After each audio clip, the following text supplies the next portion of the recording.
Hello, everyone, and peace of Christ, all of you. Please invite your friends and join us tonight in this little study. I apologize, the mic have a difficulty, so I was fixing it. Today, our topic is about how Allah knows. I mean, this Allah is really so good. I mean, how He knows. You try to find out always how Allah knows, and you get confused about how much Allah knows.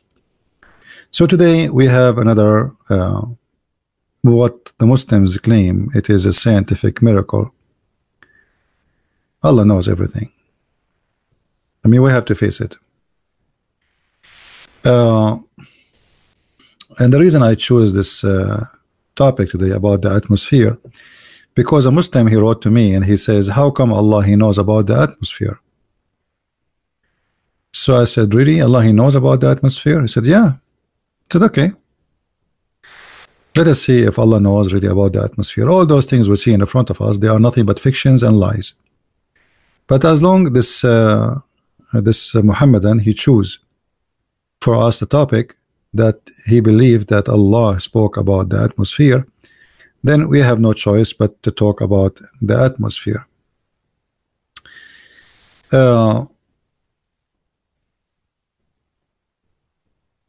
Always, when I try to answer Muslims, as you know, I never use anything have to do with the Christianity or anything else except what Muslims believe. So if you believe that the atmosphere is in the Quran, then we will see and we will check it out. But you better be careful. Soon you will be very sorry for what you just said.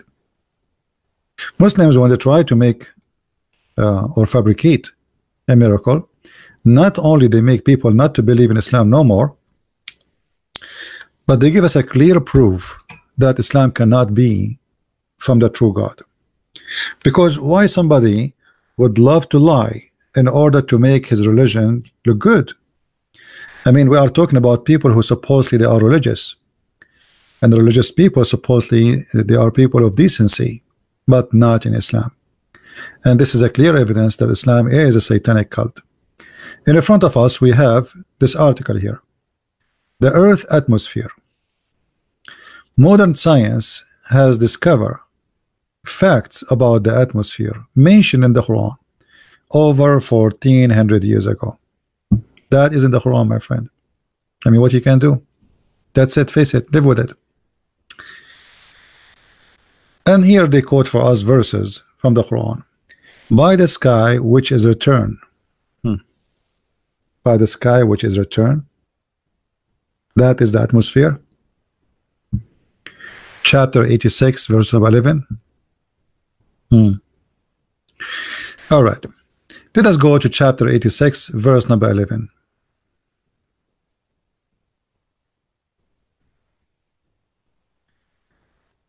And see if the Muslims are being truthful or they are lying.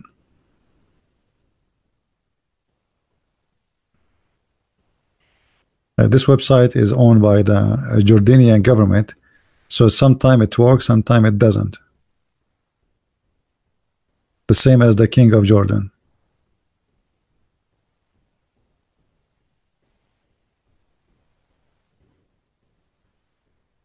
Well, look like it's not working. Okay, it is a different website. I know. What happened?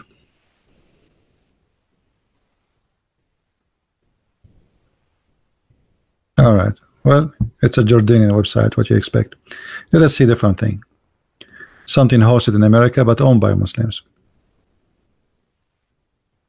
Thank God the Muslims don't own the internet. Otherwise, nothing will work. So we go to chapter 86, verse number 11. Let us see Ibn Kathir. Ibn Kathir, by the way, he is a lot moderate as a scholar, because remember, he came long after. I mean, he's not really an old scholar compared to the others. And all the tafsir of Ibn Kathir is meant to defend Islam, the same as like Ibn Kathir, he was like a Zakir Naik in his time. The difference is, he's an Arab, and he is not stupid like Zakir Naik. Not that far. Now let us see what Ibn Kathir says about the same verse those Abdul they mention. Swearing by the truthfulness of the Quran and the failure of those who oppose it. Ibn Abbas says, Al-Raja mean the rain. Guys, Al-Raja mean the rain. By the sky having the rain, the cloud which give rains. Let us go back to the website. Oh boy, where is the page? Okay, all right. In first verse, God swear by the sky and its function of returning without specifying what it is return. In the Islamic doctrine, a divine oath signifies the magnitude. This is, you see, I mean, they just said that it doesn't say it's return what? No, it does. It does. Al-Raja is the rain. I mean, you see how they lie? Just let it go back. This is Ibn Kathir. Ibn Abbas says, Al-Raja mean rains. So look how they made it from a verse speaking about the rain. They make it about the atmosphere. Can you believe it? So what Muhammad is saying, that the rain keep coming. This is why they call it the Raja. Like it rain and then later it can rain again, and later it rain again. That's why it's called Raja, like the coming back. But the Muslims, they try to find a connection between this and the atmosphere. So how we can do it? We have to fabricate our own meaning. And as you see, this is their own scholars, and this is how they understood it for 1400 years. Now, if we go back in the website,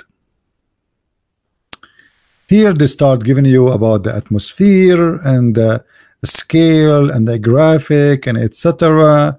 and the cycling and the sky cycling of the, what is that? I mean, what is this? What does this have to do with Allah speaking about the atmosphere? And then they quote for us the verse after it. The verse after it says, it is he who made for you the earth as bed, actually as bed, which means flat, and the sky as a ceiling. Chapter 2 verse number 2. Okay, why you did not quote the rest of the verse? Why the Muslim did not quote the rest of the verse? Do you know why? Let me show you why. We will go to the Quran and we'll check it out.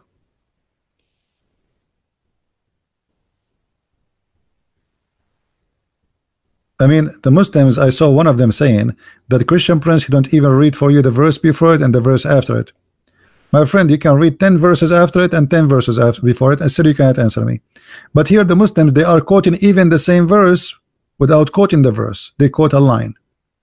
Look where they stop. They stop here. Why you quote only this?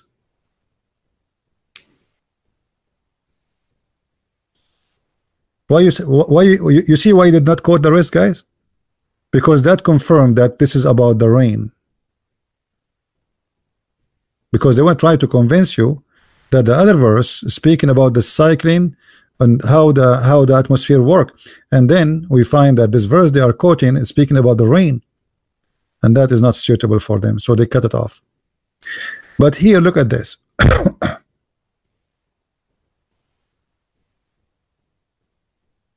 When a Muslim he speak about the atmosphere and he quote for us verses from the Quran, why he don't quote for us what the Quran says about the sky?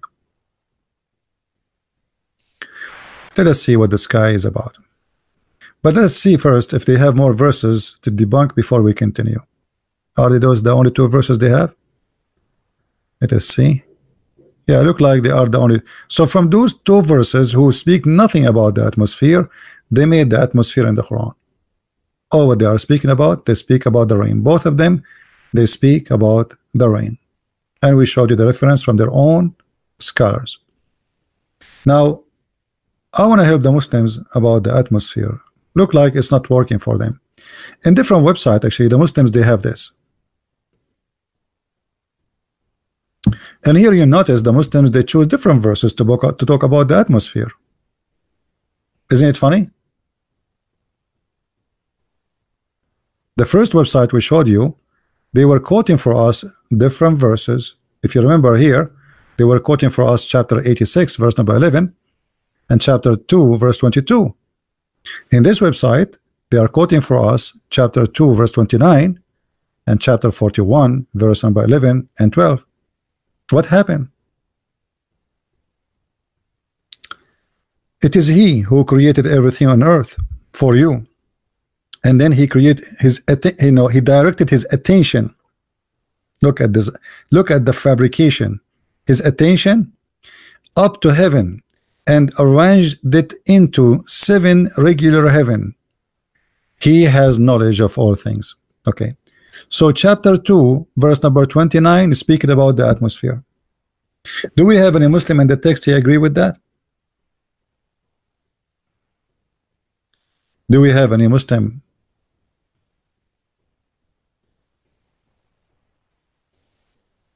Anyone? Any Muslim he agree with this?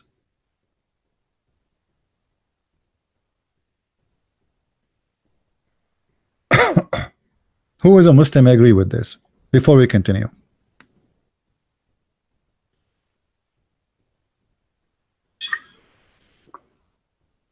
We have a Muhammad and his name is Yusuf. Do you like to call me Mr. Yusuf? Do you like to call me? Okay, let me open my Skype in case you are brave enough to call me, my friend. All right. But be sure you ask your mom if it's okay for you to call, because in Islam, girls at the age of 6 they are mature, but men at the age of 54 still they want to play with kids like Muhammad. They are not mature. So please be sure before you call me that's your mom. She says okay. Okay.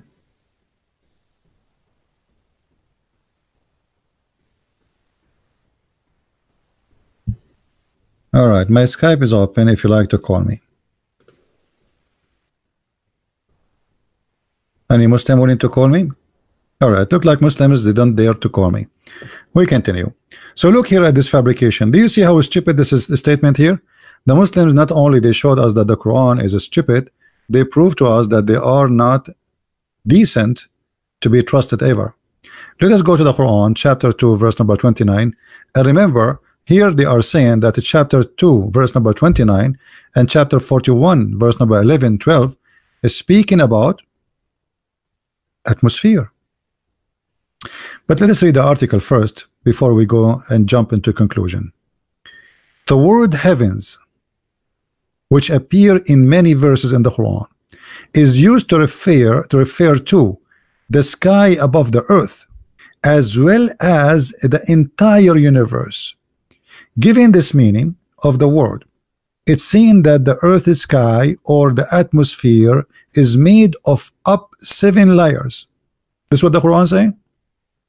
Or the Quran saying that Allah created 7 heavens, that's it. This is all the creation. I mean, I mean, disgusting how they lie. There is no shame. So now when Allah he says he created 7 heavens, he's talking about the atmosphere. Too funny. They quoted for us chapter 41, verse number 11 and 12. But look here, chapter 41, verse number 11 and 12, they are not there. They quoted for us the verses really? No, they did not. Let us read together and see how we can get them busted. If we go to chapter 41, verse number 11 and 12, we will find the following. No shame. The atmosphere, right? Okay. This is verse number 11 and this is verse number 12. How verse number 11 and 12 they became so short in the website? While we see them here, there are many lines. Look at this. It's a miracle. Let us change the translation in case you don't like this one. We can take a different translation.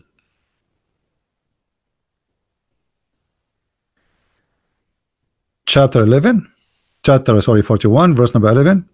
Then he went, not he directed his attention, you liars, to the sky, which means he rose up to the sky, toward the heaven when it was a smoke. So there was no heaven, there is no sky. And it says to the earth, come both of you, willingly or unwillingly. And then he completed and finished from their creation as 7 heavens in 2 days. So the 7 heavens are the whole heavens, and there is not in the atmosphere. And look what happened in verse number 12. You notice here in verse number 12, they did not show us the rest of the verse. Did you notice why? Anyone notice why? Why did it not quote for us verse number 12? Where is verse number 12? They are saying this is number 11 and 12. This is not 11 and 12. Where is the verse? They cut it off. They connected 2 verses and they choose some words from the 2 verses and they delete the rest. Because in the same chapter 41 verse number 12, it says that Allah, he created in the lowest heaven the stars. Do you see it? So look at these liars. In order to make this verse about the 7 atmosphere, they decided to cut off the verse, because the rest of the verse says clearly that we have 7 heavens, and in the lowest one we have the stars.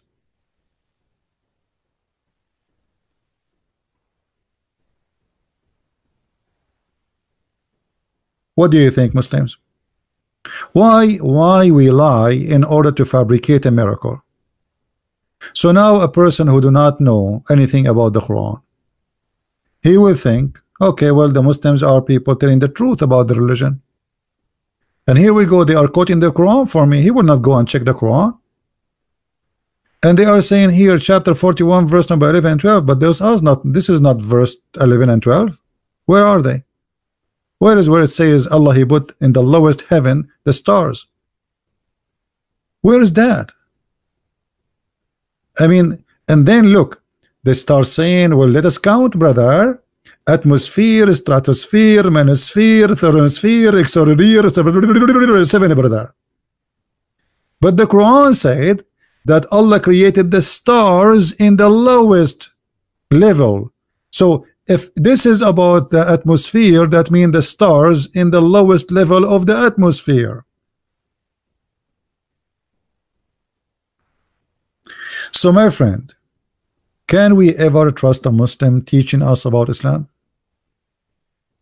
Only foolish people, they trust Muslims teaching about Islam, and we prove it to you every day. The Quran make it clear that this is about the creation, the whole universe. The Muslims, they made it clear that this is about the atmosphere. And suddenly now we have in the atmosphere, we have the stars. And here, by the way, you cannot say there was like an honest mistake, because the guy who cut for us at chapter 41 verse number 11 and 12, he cut this part in purpose in order to scam us. There's no way he forgot about it. I mean, imagine you are reading a verse and then you stop there and you cut the second part where it says, and we create and we decorated the lowest heaven with the stars. So they did that in purpose. They knew what they are doing. They are fabricating, and they are liars. Do we have any Muslim want to say something?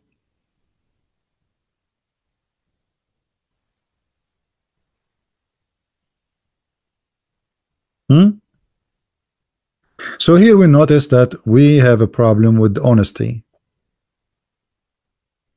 and dignity. No dignity.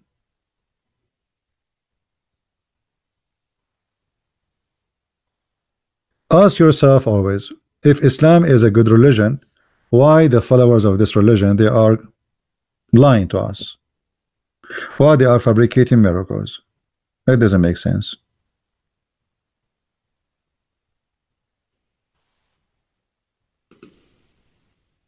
You see, I am a Christian. I do not need to lie in order to make you to believe in Jesus. You believe, you don't believe, who cares? I mean, this is your business. Lied for you for what? And why you want to lie? What for? What is the point? Hey! You know? Hey! Well, what is that? And this is in Skype. I got a sound of that's a funny one. All right. I was wondering where the sound is coming from.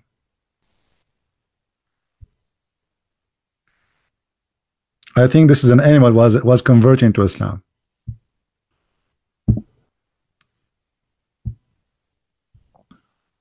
Any Muslim?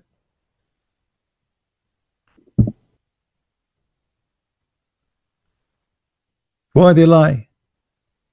And if we continue, I mean, it's very embarrassing. Very embarrassing. Chapter 7, verse number 15. Don't you see how he created the 7 heavens in layers? He who created the 7 heavens in layers. Again, they add the layers, really, layers. Okay. But this is about Allah. He believe in 7 earth and 7 heaven. The Quran teach there is 7 earth and 7 heaven. The one is trying to call me. Don't call if you are not a Muslim, please. Is Allah just a name for the Abdul gods, or just an Arab word meaning God? No, Allah is a word.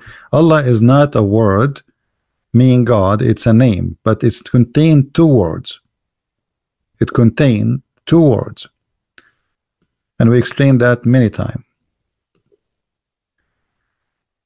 If we go, look like we have to explain it again and again.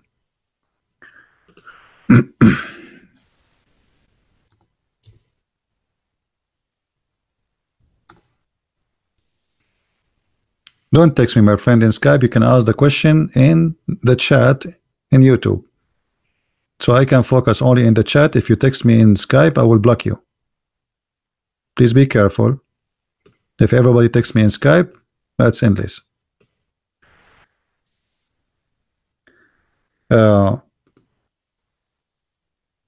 Allah is not a 1 word. It is 2 words.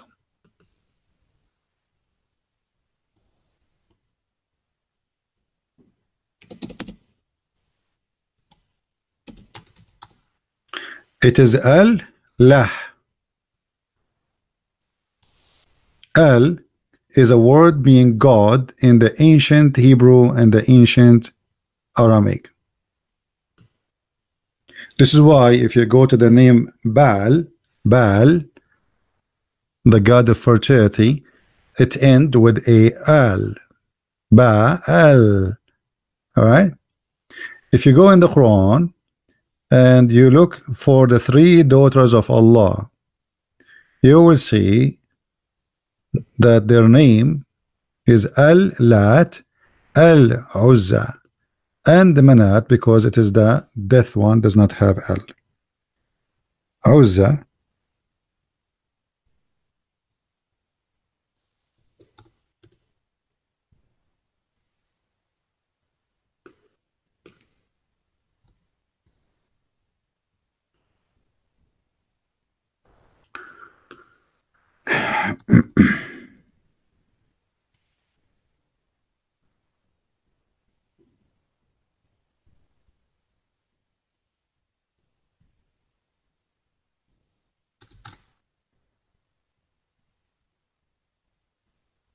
My keyboard have a problem.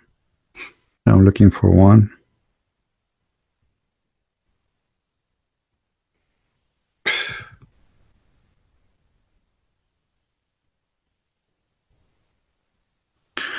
If you go to chapter 30, sorry, 53, verse number 19 and 20, you will see it says, haven't you then considered Al-Lat and Al-Uzza? Uzza is a goddess, Lat is a goddess. Lat is a name, Al is a word meaning God.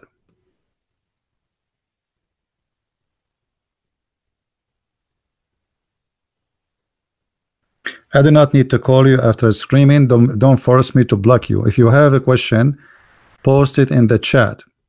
Actually, I will block you. Now, if somebody, an Arab priest, he used the word Allah because simply they live under the Islamic occupation for 14 centuries.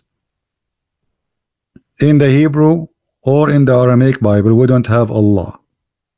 So it doesn't matter who is the donkey he used it. This is a donkey using the word. This is a wrong word we should not use. But the Arab Christians, they are under the occupation of Muslims. You know, imagine if ISIS occupy you for 1 week. If they force you to say the name of your God is Dudu, you will say Dudu. Who dare? And this is what happened to those Arab Christians. So we don't believe in Allah and we have nothing to do with Allah. However, those who they translated the Arabic Bible, they use the word Allah replacing the word Jehovah or Elohim. Simply they are not decent, and it is political let us say agenda, hoping maybe the Muslims will let them alone. They are practicing taqiyya, which is filthy lie. We Christian, we should not practice taqiyya. Taqiyya is, it's mean you approve lying. So we lie to ourselves and we lie to the Muslims and we say, okay, we believe in Allah. That is a shame. We don't believe in Allah and we have nothing to do with Allah. So if a stupid translator, he translated the Bible in Arabic, he used the word Allah instead of Jehovah, then ask yourself, where is the word coming from? We don't have it. All right.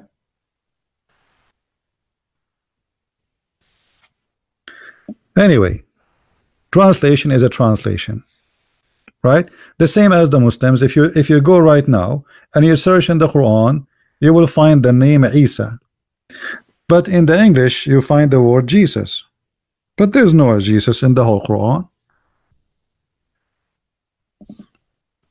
There's no Jesus. It's Isa. So the Muslims, they lie in their translation, and those who translated the Bible to Arabic, they lie in their translation. Both are liars.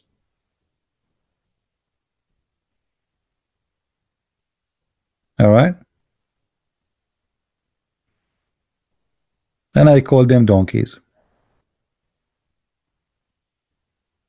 Now, we get the first miracle in the Quran here busted today. If there is any Muslim feel like he want to give me a call and show me a miracle which we did not or we cannot refute?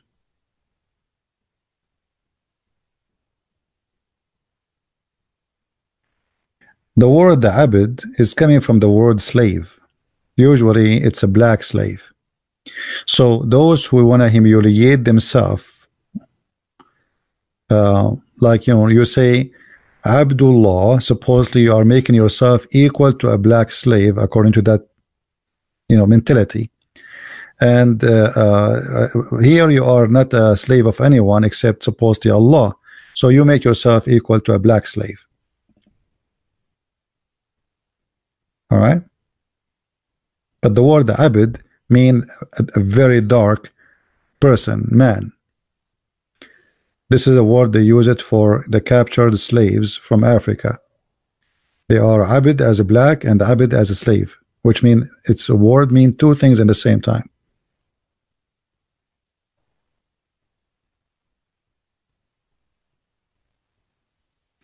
No, this is not very hard. Anyone who give false translation, he's a liar. Why you are ashamed to say that the truth? Do we have Allah in the Hebrew? No. Do we have Allah in the Aramaic Bible? No. So where you got me this Allah from? Names should not be translated. Never. So you cannot replace the word God with the local word unless it is not a name. It is just a word, generic word, mean God. And Allah is not a word, mean God. It's a name for the God of the Muhammadan, which was before them the moon God. There's many words for God in Arabic. There's Rabb, there's Ilah, Ilah, Ilah simply. You see in the old Aramaic and Hebrew, the word al was God.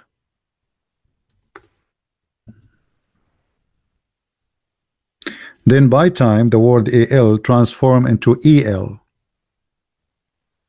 So Israel was Israel, Mikael was Mikael, etc. Ishmael was Ishmael. All right. So all the word used to end with al, not el. And then the new Hebrew came, and then the al became el. So Emmanuel became Emmanuel. All right. So those are words. This is a word, have nothing to do with the God of the Christians or the God of anyone. It is just a word used before Christianity, before Judaism. It's a word mean God. Doesn't matter which God. You can even use it for whatever. All right. So it's a word mean God, and depend what you mean by it. That God is either true or false.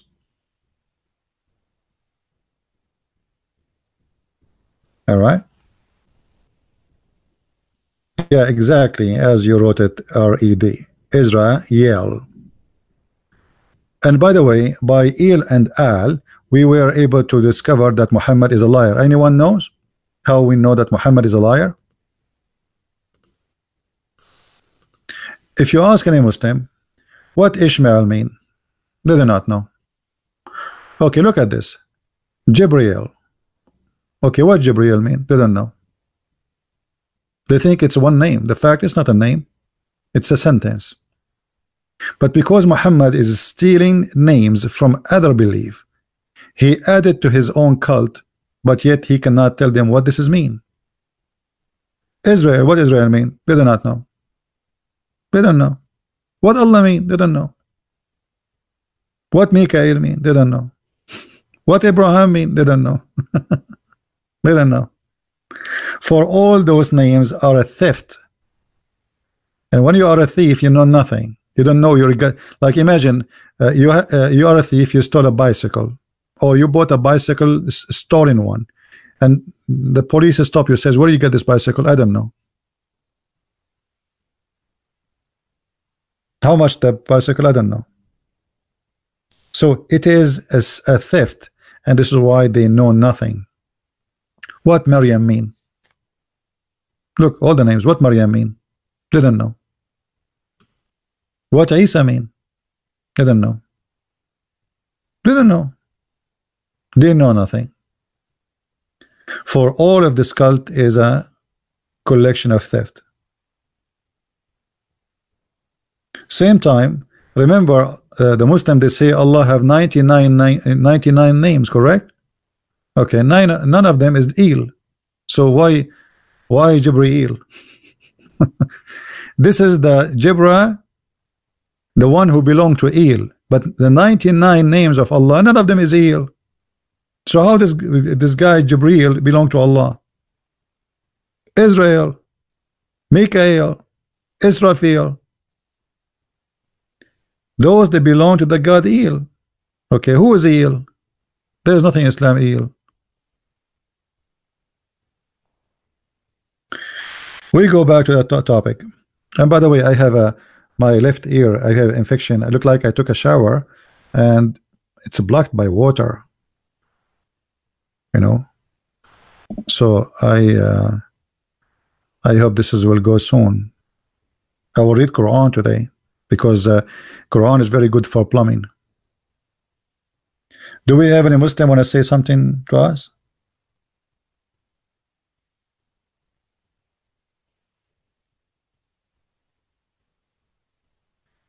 Yeah, you should not use the word Allah. Never use the word Allah. Allah is a pagan god.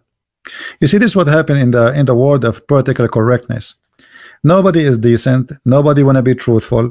Now we go to the church, and then we find supposedly a priest who want to teach us to be people of God, and then he fabricate a word which is a pagan god, and he says to us, let us worship Allah. So you find yourself, you go into church to worship Jesus, you find yourself Indian worshiping the pagan god of Islam. That is a shame. Especially Allah is a word and the name in the same time. It's not a word mean God. What the Muslim they say when they take Shahada, they say there's no God but Allah. They don't say there's no Allah but Allah, because Allah is a name. It's not a word mean God. All right. You open Bible topic. Everything about in front of us is a Bible topic. What you Muslims know about Jesus? Who is Jesus? Jesus is the son of Mary, and Mary is the daughter of Amran. Who is Amran? I mean, your God Allah, and his prophet Muhammad, they did not even have a certificate of 2 years study in a nursing house, not in an elementary school.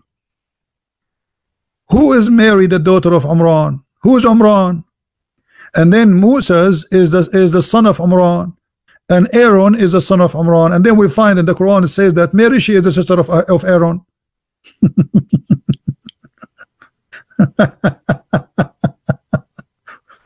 What's wrong with this God? He don't even know how to quote names. Amran, who's Amran? Even the name is wrong. Musa's father, his name is not Amran. There's nothing in the Quran, in the Bible it's called Amran. Who's Amran?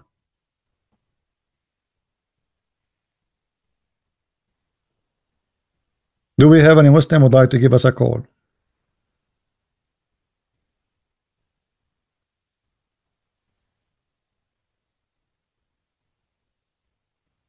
Yeah, Shaitan, he urinated in my ears, as the Prophet said. So everything in this cult is crazy. It's not, you know. And look, the Muslim, they keep saying to us that your Bible is corrupt. Look what their Yellow Pages book saying. And when come to them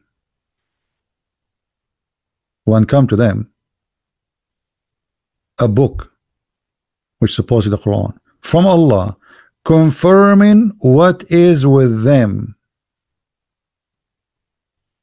So, I mean, what this is just a madness cult. The Muslim, they say to us, your book is corrupt, and the Quran confirm what is with us. So the Quran confirm what is with us, and the Muslim don't confirm what with us. Somebody took too much vodka. How the Quran confirm what with us, and the Muslim don't confirm what with us? Do we have any Muslim here? How your Quran saying that the Quran confirm what is with us? وَلَمَّا جَاءَهُمْ كِتَابٌ مِنْ عِنْدِ اللَّهِ مُصَدِّقٌ لِمَا مَعَهُمْ مصدق لما معهم, confirming what is with them. So how you Muslim, you say to us your Bible brother corrupt brother? How you bring me this Zakir Naik says a brother the only book with it revealed by Allah is the Quran, and the Bible is corrupt. And this guy, each time he talk, I feel like this guy is going to the bathroom and he have a problem to get it out. He squeezed himself, and it looked like the words is not coming from his mouth, it's coming from different place. So why the Quran says something and you Muslim you say something to us?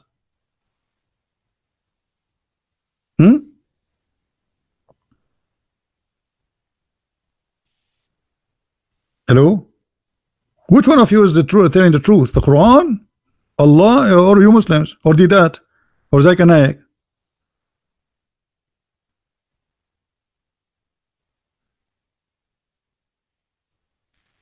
Hello? And you know, when Zakir Naik he speak, you will find like 10,000 Muslims, their mouth is open, like, wow, this guy is so smart, brother. I mean, this guy is unbelievable how smart he is.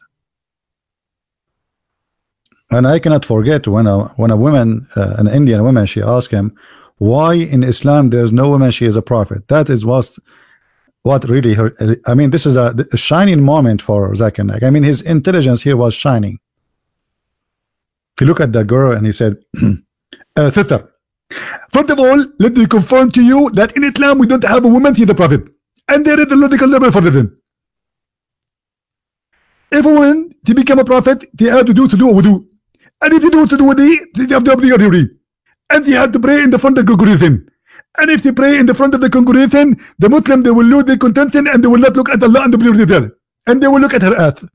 Translation: if a Muslim woman, she became a prophet, she will pray in the front of the Muslims and she will bend over and the Muslim will look at her ass. And they will lose their prayer. And the Muslim like, Allahu Akbar, wow, Allahu Akbar, brother, this guy is so good, brother. That's the reason. The ass of a woman is the what preventing her from being a prophet. May Allah ask you. Actually, there's a hadith about a bunch of guys. They came to the caliphate and look supposedly they are decent.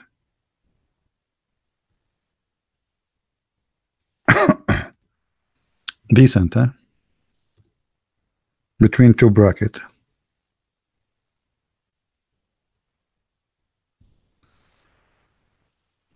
They come to the caliphate and they say to him, we have a homo imam who is praying on us and he is tempting us with his bum. Read carefully. A homo imam. Look, they came to the caliphate. This must be a big issue. And they said to Uthman, you are the chief of all Muslims in general, and you see what is befallen you. We are led salat by a leader of fitna, temptation, affection. Oh my God, oh boy. Muslims get tempted by a Muslim man. A true believers, the companion of the Prophet, they are tempted by the ass of a Muslim man, and they are complaining that he is tempting them. But hold on, if they are not a bunch of gays themselves, why they are tempted by an ass of a man? Correct, guys? Those who they are complaining, how a gay imam he can tempt you unless you are tempted, which means you like it.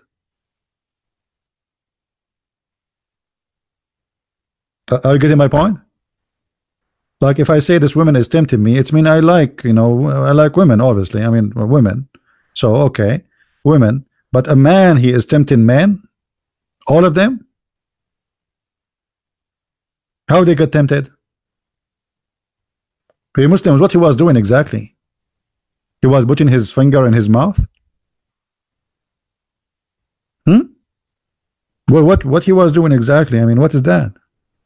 The guy is leading prayer in front of them, bending over, so his ass is tempting them. Why they are looking at his ass? How a bunch of believers, men, can be tempted by a man they accuse him to be is you know.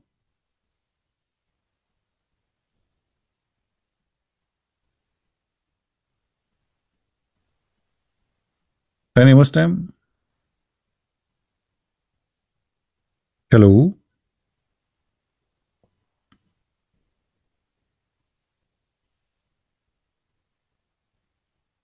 Obviously, they are a bunch of, you know, all of them, they are the same equality. And now they are coming to the caliphate, trying to say, oh, we are not like that, but they are.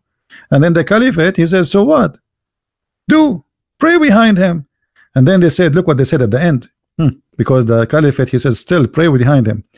In our opinion, we should not afford salat behind a feminine person unless there is no alternative. So the caliphate, he says, you do it. You still have to do it. Tempted, don't tempt it, I don't care. You do it.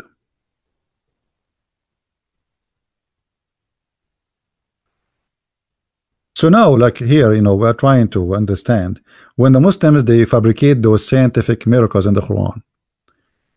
Do you think really we are a bunch of fools?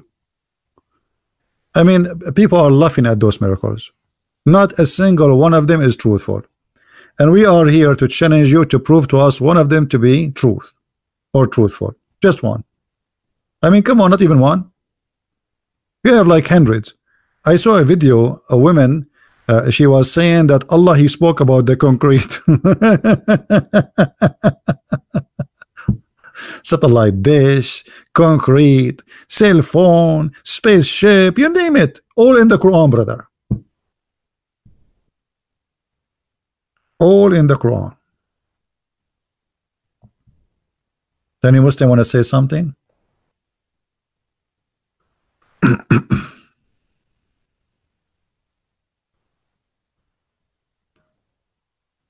Any Muslim want to say something to us?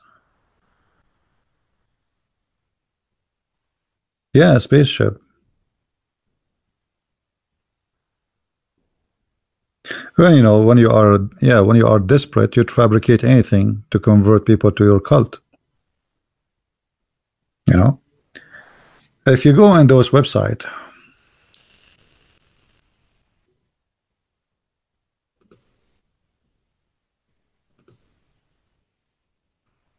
look at this, all of those straight light, the north, sonic weapons. The Quran spoke about sonic weapon.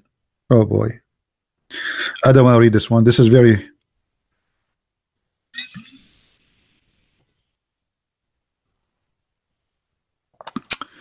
dark energy, soil expansion, nocturnal animals. I don't even know how to read it. Earthquake, subduction, fault lines, the crow, the moonlight, the rocks cracks. Even the rocks cracks in the Quran. Fresh water, armor. Even this one in the Quran. Hold on. This is new. I want to see this one. Sorry, guys. I cannot resist this one. Don't you want to see the tank? The armor? Come on. We have to see this one. I mean, this is serious here. I like Star Trek and I like war movies. I want to see this one. This one will convert me to Islam. I did not see this one before. This is a new one. Okay, let's read together. This is the first time I see this. And look, they have a tank for you there. I mean, this is in the Quran. Like, what's wrong with you people? A copper is commonly used in an armor person, a high exclusive anti-tank heat warhead. Oh, okay. And now they explain to you how the missile work. This is all. And look at this. Look at this. Even they have a graphic how this work. Okay, and what this have to do with the Quran? Oh boy, this is in the Quran. يرسل عليكما شواظ من نار ونحاس فلا تنتصران. He will be bombarded with projector fire and copper, and you shall not be victorious. But you liar, this is about shooting the ass of the genie. This is not about an armor. Allah will shoot him by a star. Let us go and read the Quran. I mean, look at this. Unbelievable. Oh, all right. See how they fabricate what is funny and fiction, which is not even good for cartoon. They make it about science. Here we go. Chapter 55, verse number 35. Read the verse before it. The verse before it explain what he is talking about. The God of Islam claim that a human and genie, they cannot go out of the zone of the earth, which means they cannot leave the earth. And if you try to pass, Allah will shoot your ass, Mr. Genie, by flame and fire, molten brass. Do you see it? I mean, look, They made a graphic about RPG, about missiles, and they put a tank for us. And this is about shooting genie if he tried to go out of the earth by a star.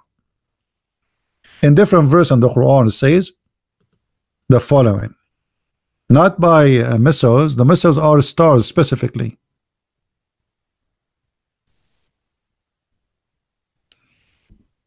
65, 67, 5.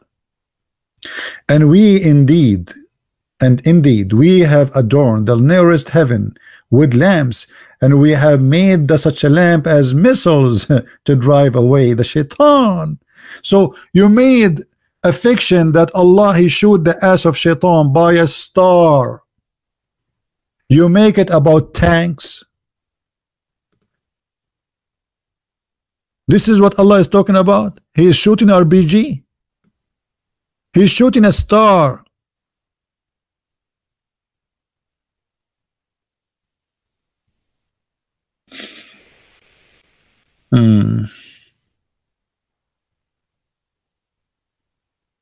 Please let CP mock the word Allah, call him all of you until we are not mocking anyone. We say the truth. We are not here to mock anyone.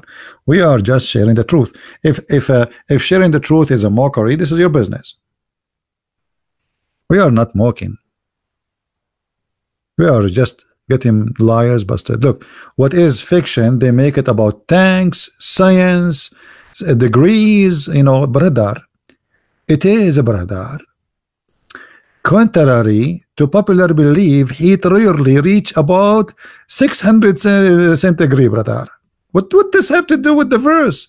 This verse is about shooting the ass of shaitan if he tried to spy at Allah. Have you ever heard of a shaitan spy at Allah? Yes. And not only that, these verses here prove Allah to be a false God, because Allah he claimed that nobody can leave the earth, and already we are out of the earth. If you try to leave the earth, Allah will shoot your ass by a star. He challenged not only the genie, he challenged the ins, which mean the human, and genie. So, O assembly of jinn and mankind, you have no power to pass the zone of the sky and the earth. Then pass. And how do Muslims explain that? They say nobody can go to the heaven except by the will of Allah, and this is only for angels and prophets. Yeah, the shaitan, they spy at Allah. Like what happened in the Trump and the Russian, But don't tell that to the Democrat, because now they will accuse him that he is working with the genie too. Like they will add to the Russian story the genie. In the Quran made it clear that shaitan, he tried to spy at Allah. Right? And by the way, this is proving to be true. True story. Chapter 15, verse number 18, it says the following: except the devil, brother, who tried to steal hearing from the sky. So when the devil he tried to steal hearing from the sky, Allah shoot his ass.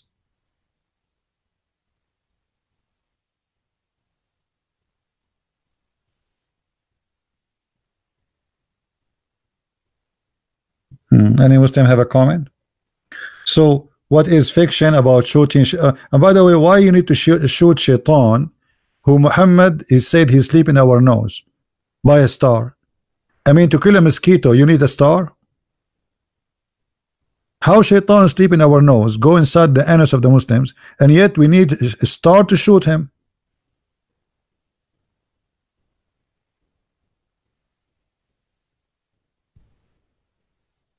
Any Muhammadan? Isn't it Muhammad says don't do yawn because shaitan he jump in your opening in your mouth?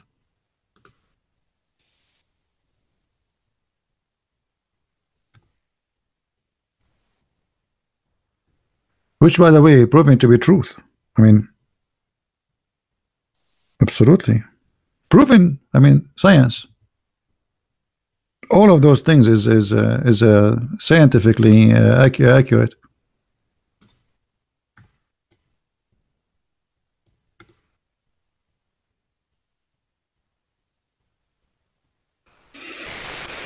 Muhammad, look what Muhammad said.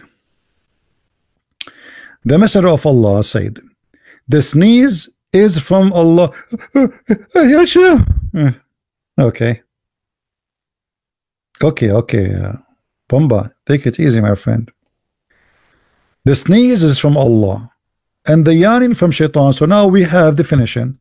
If you ever have cold, this is from Allah. Not only that, Muhammad, he says Allah, he loves sneezing. He loved those who sneeze, actually, to be more accurate. And yawning is from shaitan. This is, by the way, proven to be scientifically accurate. And then Muhammad, he says, so when one of you yawn, let him cover his mouth. And by the way, I saw an article about this part. Look what the Muslims, they do. Allow me, please, allow me to do something here.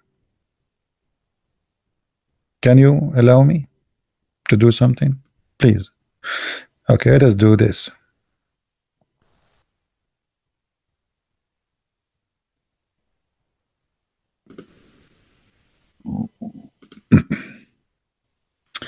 The Muslims they deleted all those lines when they wrote the article, and they kept only this part.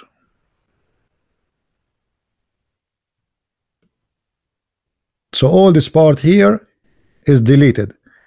So they let only from this whole art, the whole hadith, only those lines. So when one of you yawn, let him cover his mouth with his hand. And the article title, as I remember, it was the Prophet teaching us how to fight bacterias. How to fight what? Bacterias. So the Prophet here was teaching you how to fight bacteria, how to stop spreading disease. Really? The story is about shaitan jumping inside your mouth, and he will laugh at you like you start yawning. This is what they make it about science. They delete everything and they keep only this line. And when you read this line, okay, the Prophet says, when one of you do yawn, cover his mouth. Sound good, but they will not show you the rest. The rest is, and this is the truth here, so one of you yawns, let him cover his mouth with his hand, for when he says shaitan, laugh from inside his hole. I'm laughing now. The shaitan is inside my mouth now. I mean, do you see how they fabricate? The guy, he says cover your hand for a reason, they make it for different reason.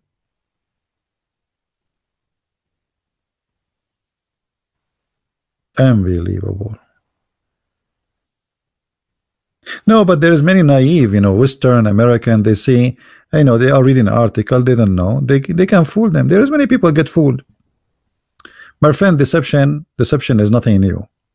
Deception, there's people, they live like kings based on deception. That's all.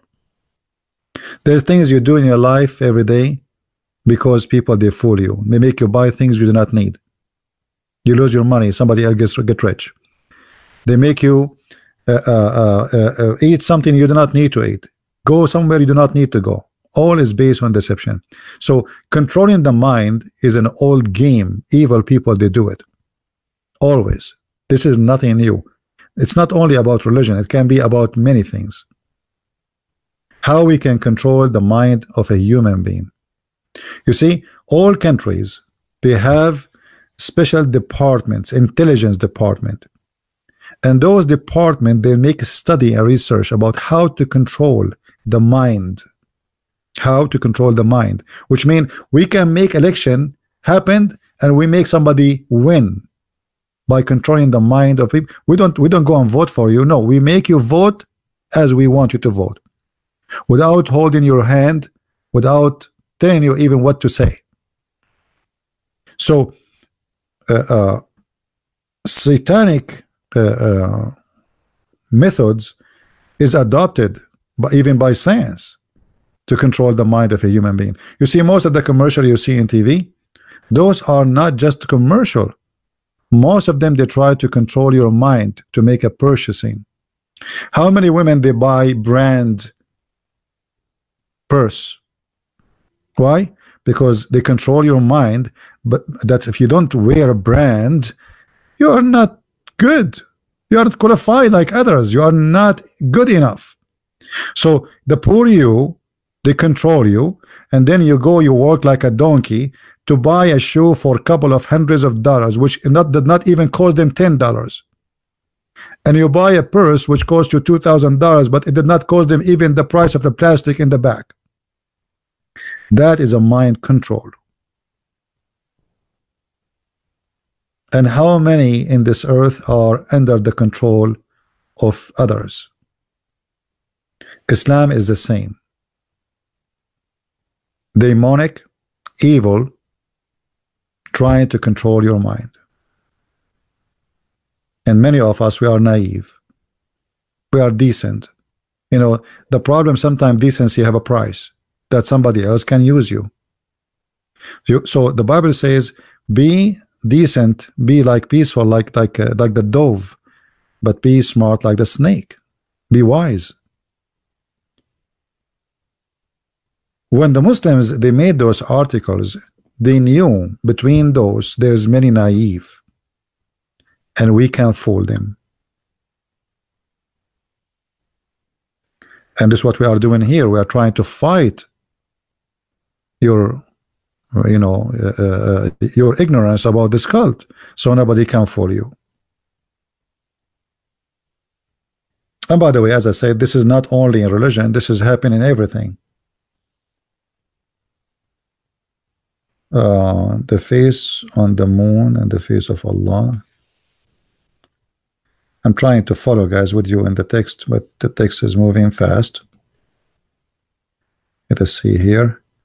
Face of the moon and face of Allah. Now we know that the shape, what shape he have to comes a moon with a... All right. So do we have any Muslim want to say something to us?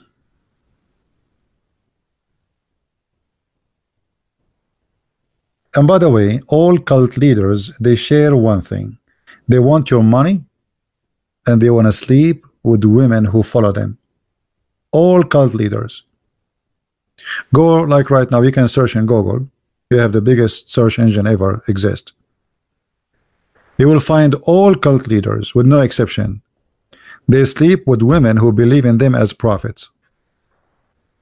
And this is exactly what Muhammad did. Muhammad even, he made verses claiming that Allah told him any woman she can give herself to the prophet. He made verses that the fifth from every attack is for Muhammad. The best of the booty is for Muhammad. And not only that, things went so far that the Muslims, they wrote in their books that if the prophet, his eyes fall into a woman, her husband must divorce her immediately, so the prophet, he can have her. That is a mind control. The evil of this man, he make you believe that if you give your wife to the prophet, you will get a blessing from Allah. If you give him your money, he will go to heaven. Imagine the Quran, like this is chapter 33, verse number 50, where it says all those women, they can sleep with Muhammad. All of those. Look at this long list. Long list. Muhammad already have 13 wives when he made this verse. Why you need more? And then Muhammad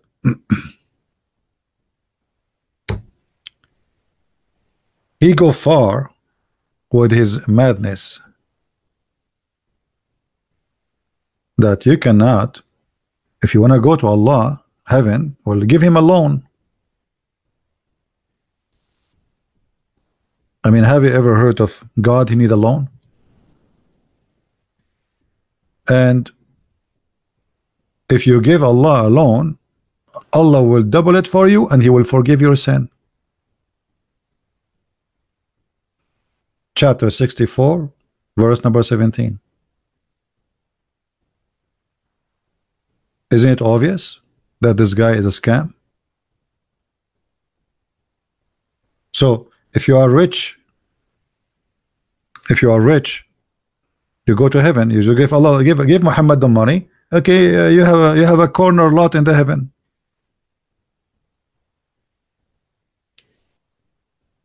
And actually, Muhammad, he come with many evil things involving money, even in crimes. As an example, I don't know if you heard the news that there's a man who killed a journalist, I think in Kuwait, and they negotiate with the family of the victim, and the family of the victim accepted $33 million blood money. This is Islamic. So if you are rich, you kill somebody, and especially if the family of this person is poor and you are powerful, a lot of money, you go there, listen, okay, I killed your son, you better take the blood money, otherwise we will torture you. You killed our son, take the money or else. They take the money, and now the guy who killed is a free. You can search it right now, and you know, and this is Islamic. This is very Islamic.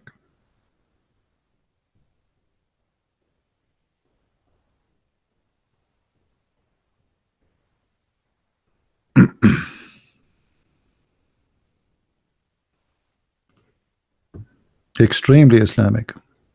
Blood money. You kill somebody, you kill your neighbor, okay, his family, they are the inheritance. Go, says how much money you want, we negotiate. $10,000, okay, this is $10,000, and you are free in the moment, as if you killed no one.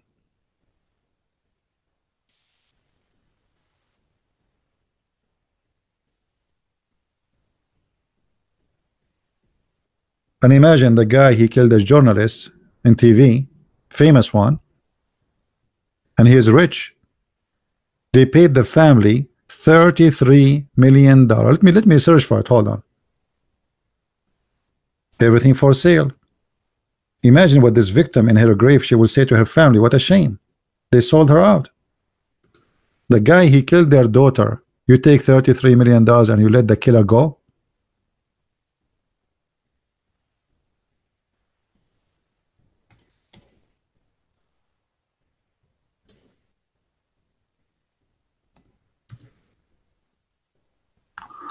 I'm searching for the news.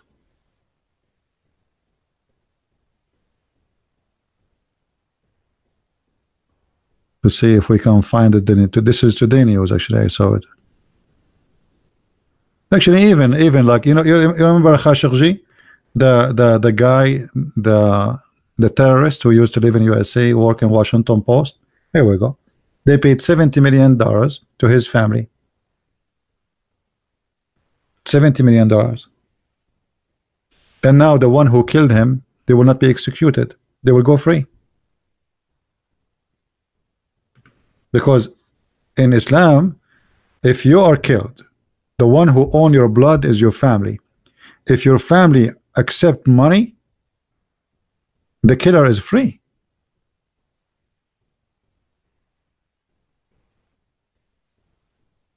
Yeah, this is very Islamic. You see, this is the hate in front of you. I'm not making things up. As you know, I never say something without proof. Muhammad, he said it clearly, a Muslim will not be killed for killing non-Muslim. So if a Muslim, he killed you, he will not be killed. And this is why Muslims do not believe in equality, which you are not equal to Muslims. You are like a cow. So in Iran, if a Muslim, he killed a Christian, he have to pay to his family $500, which is less than the price of a cow. But if he kill a Muslim, then he shall be killed otherwise, unless he made an agreement with the family to accept the blood money, and this is negotiation between them. Whatever the money they agree, he is free.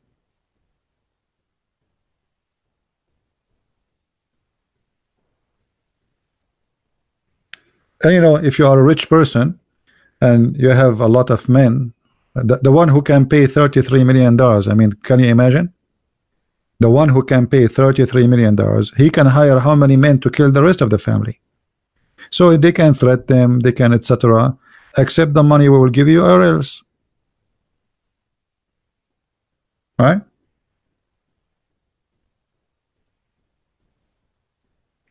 Yeah. And this is not only in Saudi Arabia. No, this is in Kuwait, in Iran, all Islamic countries. All Islamic countries. This is have nothing to do with the Saudi. This is very Islamic. All right.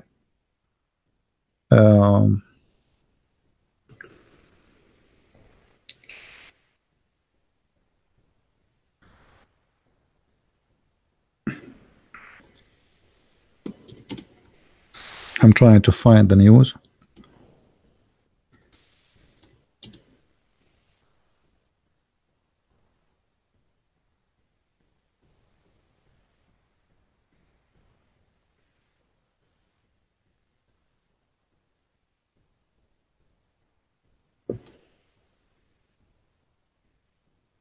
Yeah, I can find it in Arabic,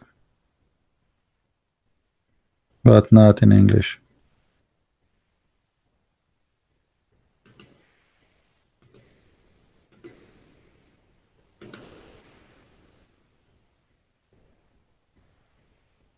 Yeah, here we go. I found it in the BBC, but in Arabic, not in English. But we can use Google Translation. There we go. This is the BBC.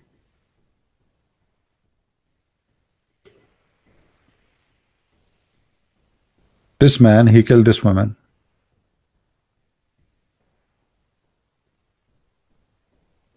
He slaughtered her. And now, oh, what he do? He is free.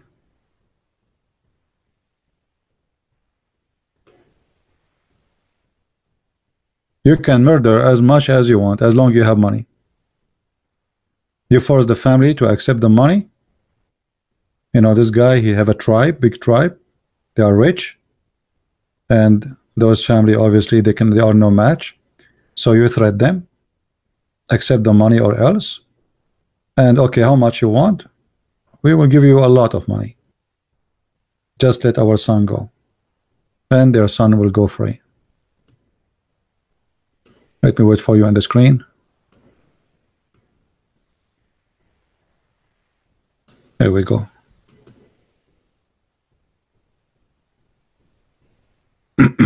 This is a translation. This is Google Translation.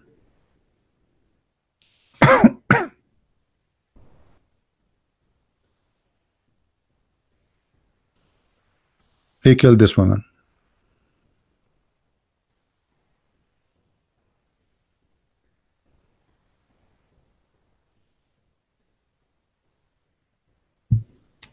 That is Islam, my friend. If you are rich, you can kill as many as you wish, and then you force the poor families to accept the money, or else they accept the money, are free, as nothing happened. I mean, he will not even stay for one day in jail. That's it. He paid the money. That's it. He go.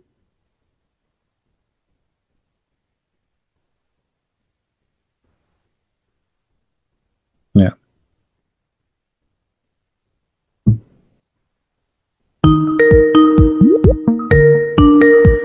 Don't call me, my friend, if you are a Christian. Don't force me to block you.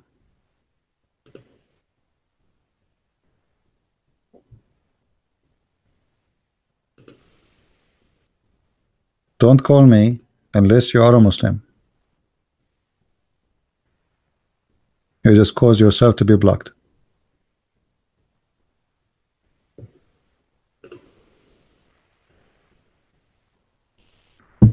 So as you see, you know, this cult is really crazy. It's justice. And look at Muhammad here. Look at the justice of Muhammad. If a Muslim, he kill a Christian, a Muslim shall not be killed. As simple as that. Why? Because we are not a human for Muhammad. And that is a clear evidence that Muhammad is an evil man. A Muslim should not be killed in retaliation of a murder. So if a Muslim, he kill a Muslim, he should be killed unless he pay money to his family. But if a Muslim kill non-Muslim, Christian, Jew, Hindus, doesn't matter, he should not be ever killed. That is the justice of the ugly Muhammad. And this is all over, you see here.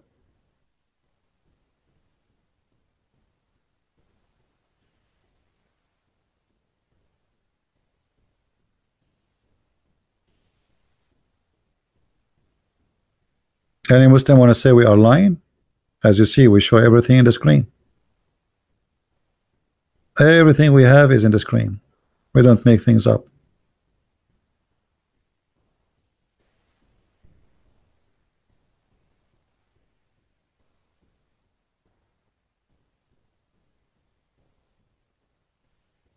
Where in the Quran it says Abraham, he called a star his God? He did not only call him his God, he called the sun Akbar.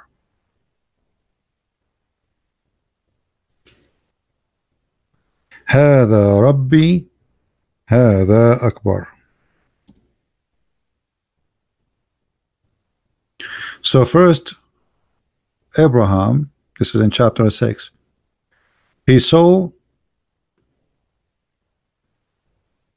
a star, actually a planet, and then he says, this is my God, this is Akbar.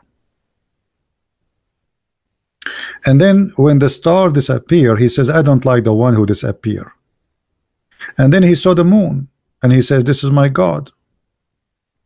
And then when the moon disappeared, he said, I don't like the one disappear. And then he said he saw the sun and he said, this is my Lord, this is Akbar. And this is what the moon, the sun God was called. The moon God is Allah, Akbar is the sun God.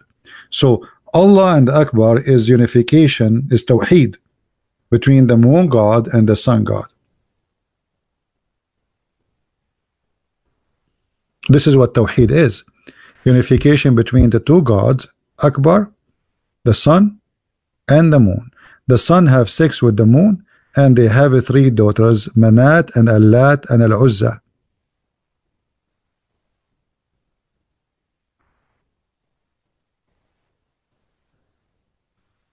Any Muslim? If there is just one section in the Quran that's good or believable, my friend, I find the Quran from the first page to the last page is a comedy and stupid. What you can believe about it? You see, even if sometime a liar, he might say something truthful, but doesn't make his story acceptable. You know what I mean? Like, as an example, Muhammad, he says Jesus is born from a virgin. Okay, but still he's a liar. So we cannot say we will take a line. This is what the Muslims do. The Muslims, they take a line from the Bible and they try to play with it and they try to make it fit with their propaganda. No, for us, we reject the whole book. It's a stupid book. Right?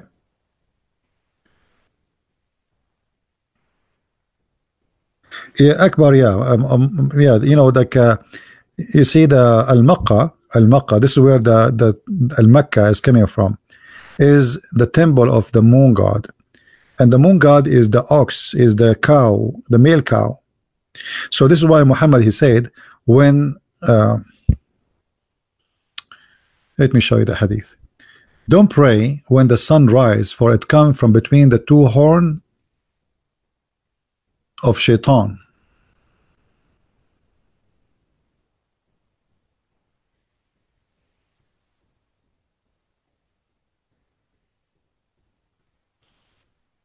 Look here, there is no translation. But when the sun rises, refrain from the prayer, for it raises from between the horn of the devil. The horn of the devil. Muhammad, he is mixing between things, and Muhammad here, he believed, as the Arab taught him before, that when the sun rises, the sun always rises from between the two horns of the devil. For the sun is riding the devil until the morning. So the devil somehow, like you know, he pushed the sun up and the sun goes in the sky. And if you go in the old mythology, this is why we find that the moon too have a horn. There's a horn of the devil, there's a horn of shaitan, of the moon. The crescent moon, is the horn of the moon god. And when you see the crescent moon, that means this is the time of fertility.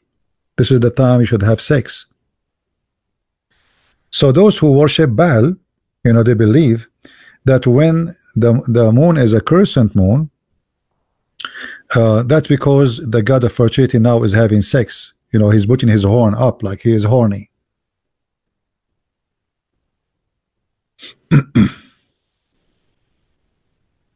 Do we have any Muslim want to say something?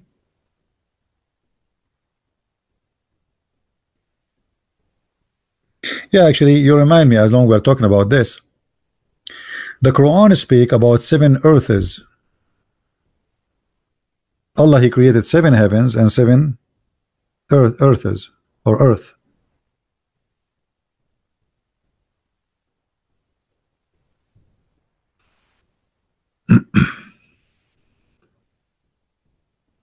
So when you see the Quran speaking about 7 earth, you ask yourself, where we can find those 7 earth? This is in chapter 17, verse number 44. 7 heavens, and the earth is a similar number. Okay, what is the 7 earth? Muhammad is speaking about the Greek planets. Let me find them for you. The Greek, the Persian, all the ancient mythology, they have them.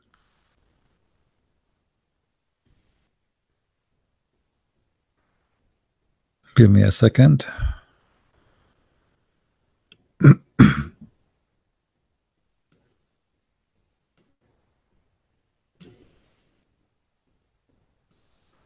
All right, we found them. 7 earth. So there is 7 heaven and 7 earth. And here we find the 7 earth. Those, the planets, by names by the Babylon, the Greek, and the Roman.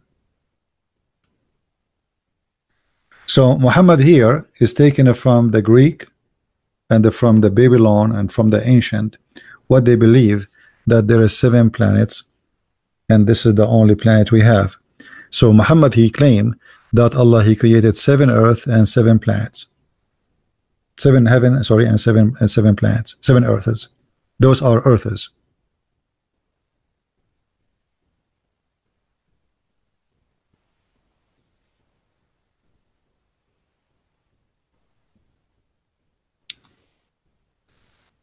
This is what I believe he's talking about. But in different stories, Muhammad, he speak too, that under the ground there is a jail, there is a floors for Allah to put the devils and shaitan there. As an example, Allah, He jailed the shaitan in Ramadan, like now it's Ramadan. All right. So according to Allah, according to Muhammad, shaitan is now in jail. So who is killing Arabian these days? If shaitan is in jail. So Muhammad, he claimed that in Ramadan, Allah, He put the shaitan in jail under the ground.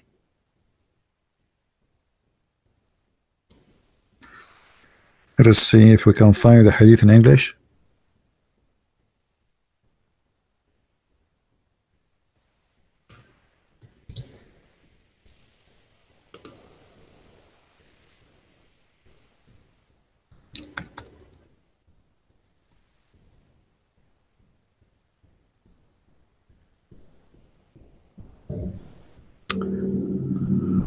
All right, let's see.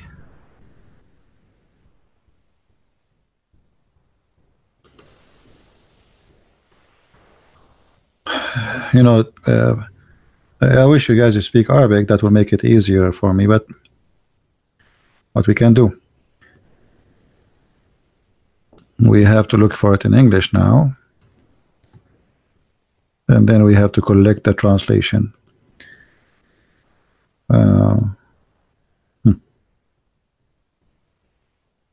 I can't even find. That's weird. This should be exist in the English website, because this is Sahih Bukhari and Sahih Muslim, All right, here we go.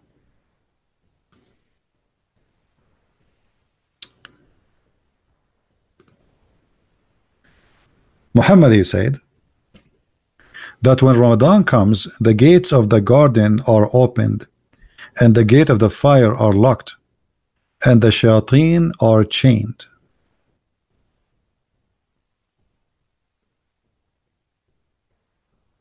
See it? So, question to the Muslims: as long as shayateens are chained, who is doing the evil these days? Actually, in Ramadan, there's 10 more. The violence goes skyrocketing. The Messenger of Allah said, the first night of the month of Ramadan, the shayateen are shackled, the jinn are restrained, the gates of fire are shut, such as no gate among them would be open. The gates of paradise are open, such as no gate among them would be closed. Do you see it?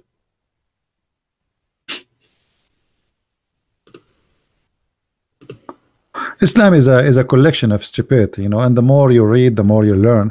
The more it's stupid, and the more it's confusing and strange.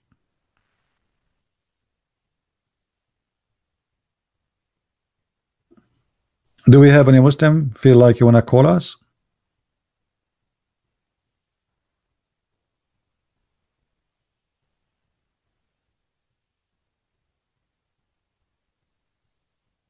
Anyone?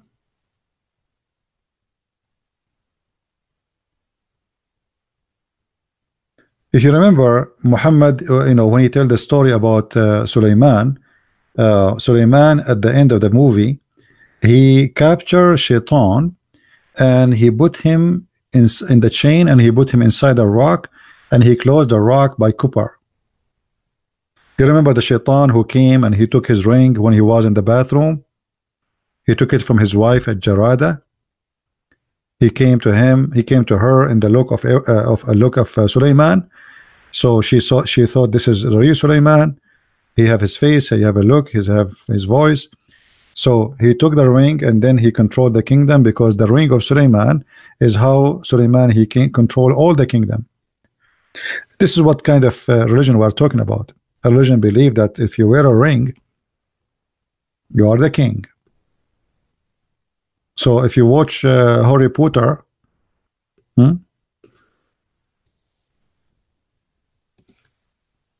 we are not far, very close.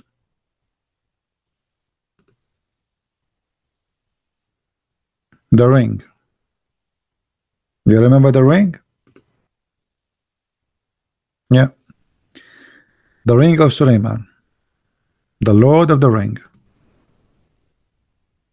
So Sulaiman was the Lord of the Ring, and this magical ring can control anything.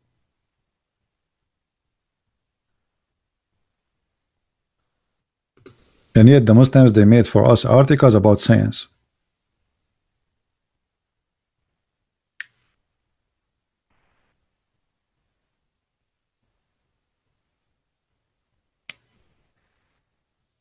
No, Sulaiman, he was not a Captain America. Sulaiman in his time was like God on earth, because according to Muhammad, he have a flying carpet of 600,000 chairs. All his kingdom fly in the top of the carpet. He have 3 armies, one from a human, one from genie, and one from birds, which mean chicken, ducks, you name it. He understand the language of the ants. He understand the language of the birds. I mean, even the Quran says that genie, they die, the shaitan, they die for him to get him jewelry so he can get rich and richer and richer. I mean, this is in the Quran. This is not like hadith. They can say, oh, this is weak and this is strong. Chapter 38, verse number 37. In verse number 36 is speaking about his flying carpet. So the flying carpet, he controlled the wind. He have a carpet which fit for hundreds of thousands of people on top of it, and all his animals, all his kingship equipment. And then he ordered the wind to carry the carpet, and he fly a distance of 1 month. And then he have control of over the shaitan, Satans. And what they do for him, they dive and they uh, they build for him palaces. You know, this is Quran. This is not Hadith. They cannot say we are. You know, and some of them, here we go. You see here the same, and some of them they are in chains. So Suleiman, he have some genies working for him. Some genies are diving. Some genies are building, and not only that, not only they build for him, they build and even they decorate his buildings with the statues. But all of us, we knew Muslims, they claim that Allah, he forbid his statues. So how Suleiman is a prophet of Allah, and they built for him you know, palaces with the statues. Look, see here the translation, the word statues disappear, but in Arabic it says tamathil. If you change right away, if what images passes, change the translator.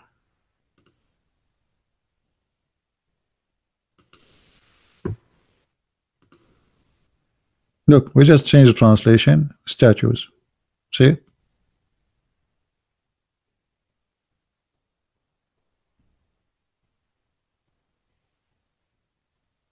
So it's a you know, it's a fiction book full of stories and flying carpets. And then how the wives of Suleiman, they find out that this is not their husband, because the shaitan, he's so good in sex. You know, he can sleep with all of them non-stop. So the wives, they were like, what happened to our husband? And they told the elder that our husband, his private part is like a drill machine, never sleep. So they became suspicious about him, and this is how shaitan was busted. And if you read the verse after it, actually, you will see here it says, even when Suleiman, he passed away. Anyone remember the story? Suleiman, he passed away standing, holding his staff. All his kingdom did not notice that he is dead for almost a year. Why? Because he's holding his staff. Hello. And then how they notice? The ants, the termite, they ate his staff, and the staff broke, and then he fell down. And this is why this is a miracle from Allah. Suleiman, he died before time. Look like Allah is not in control of the timing. So Allah don't want them to know that he's dead. So what he did, he made him die when he is standing. So nobody noticed that his, imagine you, people that are coming to your room, talking, coming out and standing. Why? Because you are holding your staff, but you are dead.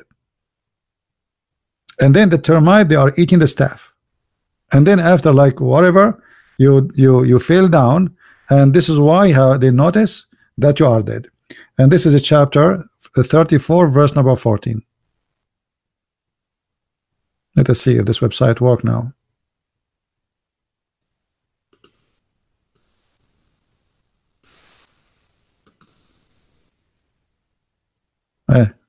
Website from Jordan will never work, as usual. Forget it. Nothing work in those countries.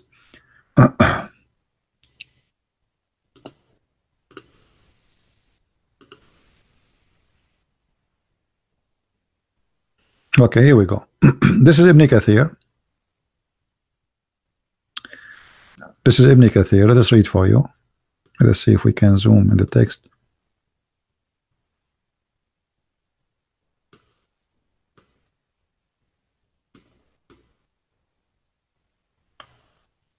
I don't know if the text coming to you for you guys clear. Is it good? Can you read it or no, you cannot? Can you read? All right. Nothing informed them, the jinn, of his death except the little worm of earth which kept slowly gnawing away his stick.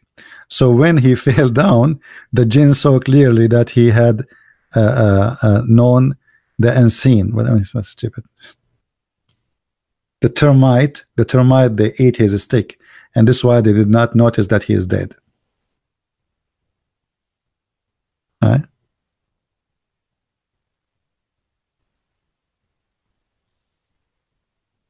Have you ever heard of a stupid? This is Islam.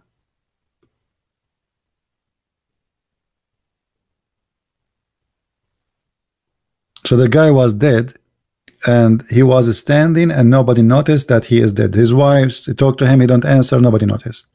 His ministers, his soldiers, nobody noticed. He's not eating, nobody noticed. How they notice? When the staff was eaten by the termite. True story. This must be a true story. I mean, we have to face it. And you know the funny, we show them in the screen what is in their books. They say, still they say to me, you're a liar. I mean, this is your website. This is a website owned by the Deen Show. You see the TV, the Muslim TV, by this big scam, what his name is, Staith, the one who claimed to be an ex-minister.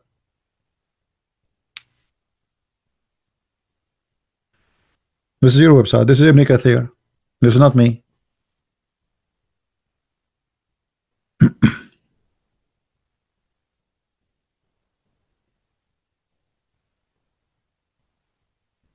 What Zakir Naik he say about this story? I don't know. I never heard him speaking about it, but I can imagine he can, like, Zakir Naik always he get excited with those fiction stories. So I imagine he would say this. Brother, and one of the miracle of the Prophet Sulaiman, that when he died, brother, Allah don't want him to be known, and Allah he made him die falling, and he was holding his thick. And as you know, the thick today it can be made from aluminum, but the thick in the time of the Prophet Sulaiman it was made from wood. And the termite they tried to eat it, but they were eating it slowly because it was treated with chemical, and this is why they could not eat it right away, because each time the termite they eat from it they start vomiting because they're chemical, but because still there are a lot of them. So some of them they die, some they start vomiting, and some of them they get sick, but still the termite is the termite, and they will do what they do. And then at the end of the day, brother, after a few years, everybody discovered that Prophet Sulaiman was dead, and thank you Allah.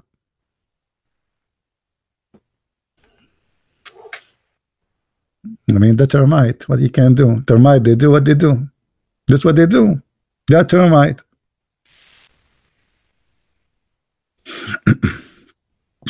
Osama, you want to call me? Give me your Skype. Give me your Skype, Osama. I will call you. Give me your Skype.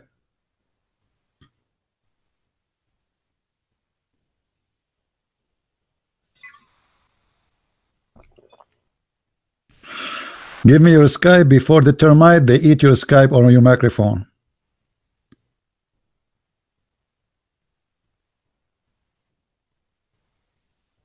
Once I was like, this was in chat room, and a Muslim he told me, I don't have a microphone. I said, can you take the microphone and answer me?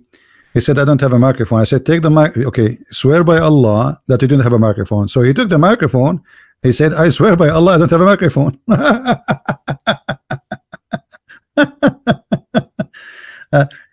And people they were dying. I mean, he was swearing in the text, I'm telling you I don't have a microphone. I said, okay, I understand, take the mic so we can believe you. Okay, say something that you don't have a mic, swear by Allah. So he took the mic and he said, I swear by Allah I don't have a microphone. So we said, okay, so how we heard you? Are you using your printer? He said, what? Oops. Oh, okay. And he ran away. So Osama, are you going to use your microphone, or this is like a, you want to show your girlfriend that you are a hero? I want to call you, Christian Prince. You're right. Now give me your Skype. What are you waiting for? I understand. The termite they ate your microphone.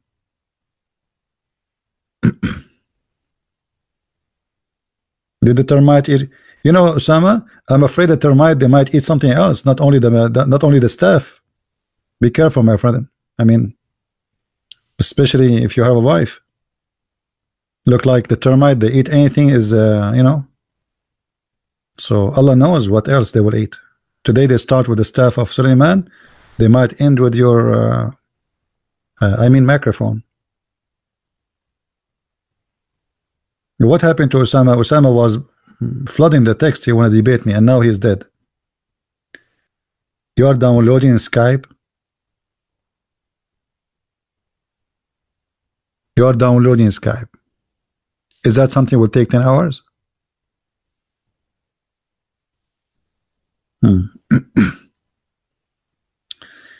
Anyway, so I just see, you know, Islam is a collection of fairy tale stories, stupidity, and you know they want you to believe in this. I mean, how foolish a human being can be to believe in this garbage. Thank God I don't have termite in my house. I come tomorrow, I might not find my computer, and you guys, you will think I'm still alive. Why? Because I'm standing and my microphone is open. They ate the computer but not the microphone. And when they eat the microphone, they will notice that I am dead already. I mean, who can believe in such a story? You Muslim, what's wrong with you? How you can believe in such a story? A man is dead, and now he is dead standing. He dies standing.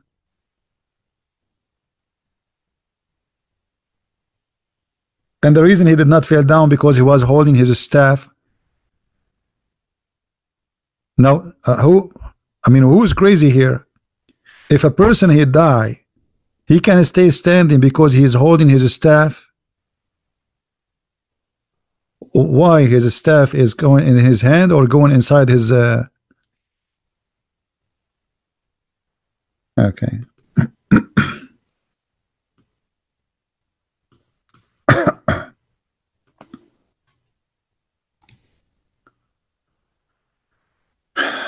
All right, Osama, which one is you? The one from Algeria? Which one is you? There's many. Put a picture, put something. Morocco, Casablanca.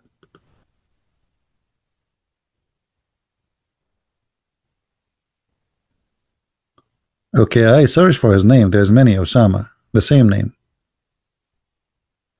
I got it, my friend, but still there's many Osama. There's like 100 of them. Which one?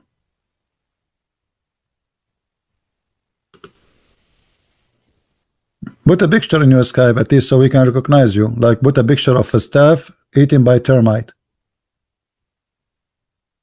What do you think?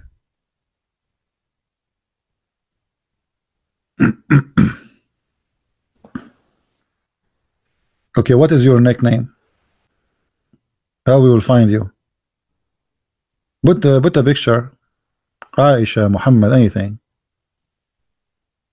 How will recognize you? There's many of them.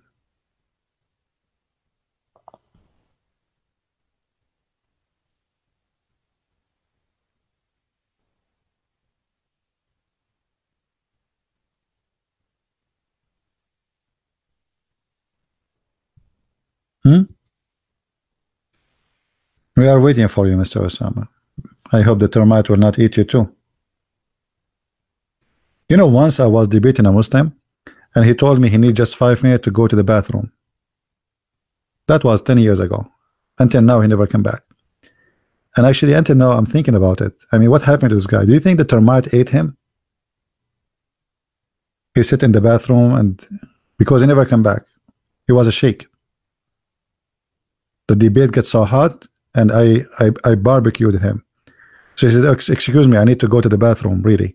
So okay, just maximum 5 minutes. Okay, no problem. First year, second year, third year, no, more than 10 years actually. Until now, I could not find the guy back. Okay, let's search for you by the email. Let us see if we can find you by email. I'm not sure.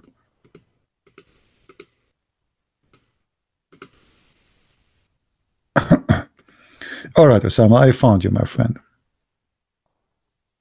I send you a hi.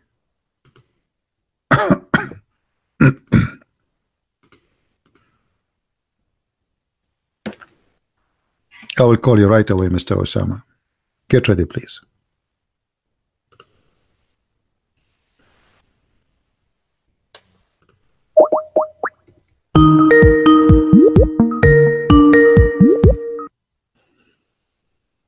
Hello? Yes, Mr. Osama, how are you?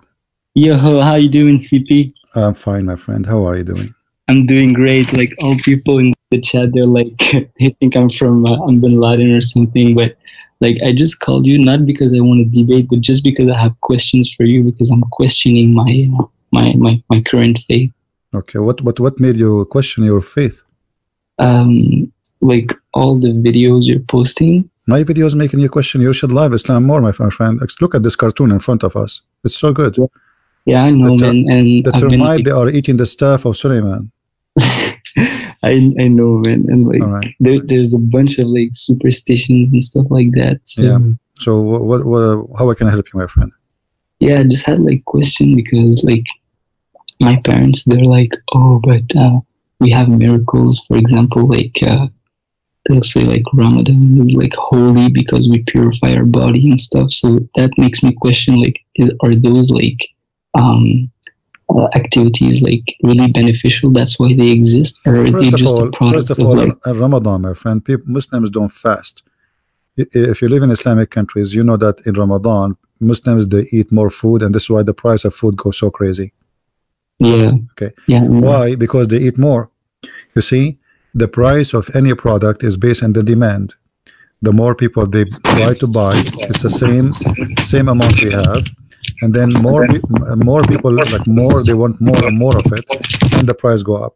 So Ramadan is not really an amount of fasting. Oh, what the Muslims they do, they switch the day night and the night day. This is not fasting. Yeah, they eat like crazy, and you know that, and you know from your family. They even in Ramadan they cook the best food.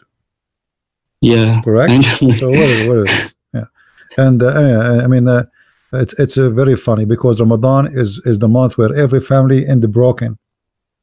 You know? Yeah, no, you're right. Yeah, I remember actually. I am from the Middle East myself. I remember how many families, especially from those who they are not wealthy, there's a tradition and etc. So they have to cook good food, and everything is expensive, and the salary is small. So what they do, they borrow money. They borrow. So by the end of the month of Ramadan, they borrow a lot of money, and they will spend the coming 6 months just paying for the food they bought. So Ramadan is not a month to purify anything. It's the month of violence, actually. In Ramadan, a Muslim, they start, they go crazy with violence. Are you there? I lost you, my friend. I think you moved your microphone. You hear me? Hello? Okay, now I hear you, but it's slow. Because I'm in Canada. I'm not like far away from. All right. I don't know if you're in the United States or something. Yeah, I am in North America. Yeah. No, I am in Afghanistan, next to Brazil. But because Muhammad, he knew all the geography. Muhammad is very good in geography, in science, and everything. I mean, the Muslim, they made Muhammad as his God. You know everything. And I know. I know everything. I've been in this like for years and years. Each time we check, we find that it's not what they say. It's totally the opposite. And Muhammad was nothing but a fool. Yeah. So what else I can help you with, my friend? Yeah, it's like CP. Like it's really difficult to like break a cult. No, it's not difficult. No, because like for example, you'll have it like for 11 years you've been told the same thing. So my friend, it doesn't matter. I accept like for example your what you say and what you present in your videos. I'm like 100%. I agree with you, and even though I was Muslim, I was watching your videos and I was like I was laughing like because your facts are so strong. I could not deny them. Like even if I wanted to deny Christianity, I would be not good in Islam because I would know all of the things you say. You understand? All the facts. But you see, it doesn't matter how long you are a Muslim. Like imagine there's somebody he is smoking for 20 years. So what, we continue smoking until we have cancer? No, yeah, that's true. So it's not 11 years, 20 years, whatever you have, you as a Muslim, since you were a child, 11 years. Let's say you are 21 or 22 now. Yeah, 20. Yeah. So now you recognize that this is a stupid cult. So what? I mean, you just throw it away. It's going to be stupid of you to know it's stupid, and you decide to be stupid. That is really horrible. But it's going to be more horrible than someone who do not know, because now you know. So why you want to stay? Just leave Islam. Say I'm out. Yeah, I'll just like have a last question for you, like CP, if you don't mind. All right. Like they'll say like today was a very funny because my dad would come up to me and he'd be like, "Today is Laylatul Qadr." I don't understand. What, your dad will come to you? What? And say it. You know, today is the special night in Ramadan. Okay. No, So that's not true, because nobody knows which is a special night, the Laylatul Qadr, right? Nobody knows yes, which one. yes, Nobody knows. This is Muhammad. He, in the beginning, he says it's in the beginning of the Ramadan.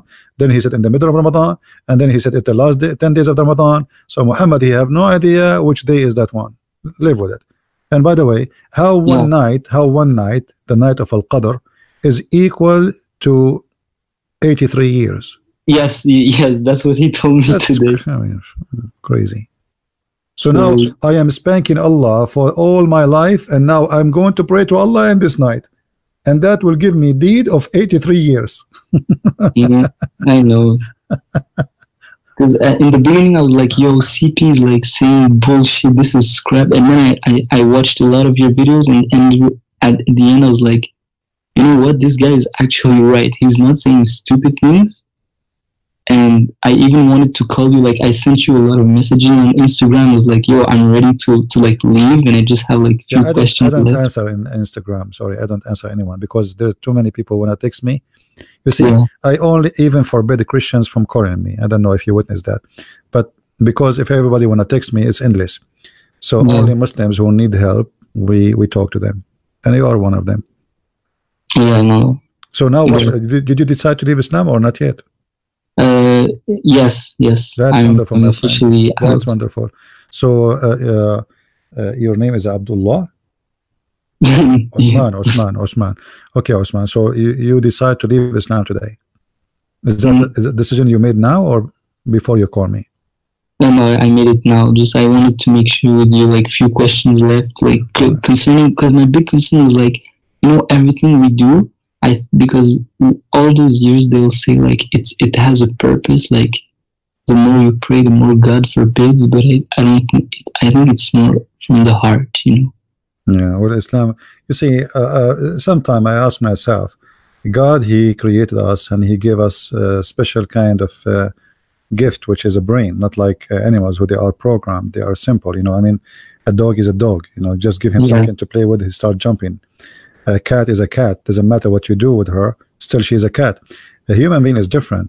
So how a human being who God gave him a great gift to the point he can go to the moon, he can see the stars, he can create a lot of things, how he can believe in such a stupid thing? Yeah. So a human being, we were talking about mind control. Like a human being, he reached in a space where he feel like if he leave this space, he will not be comfortable. Like if you are a person, imagine you are a fish, all your life is inside a small aquarium. Yes. The aquarium have light, have toys, but it's an aquarium, it's not the real thing. Yeah. Because you're afraid from being in the ocean, you decided it's better to be inside the aquarium because you're afraid from freedom. Mm. It's like somebody, he was in jail for a long time, and now you say to him after 50 years in jail, I will let you go. He will say, where I will go? What I will Yeah, do? you will feel like a bit lost. Yeah, he will be lost, totally lost. Actually, there is a like I don't know if you heard of it. Like somebody, he can kidnap maybe a woman.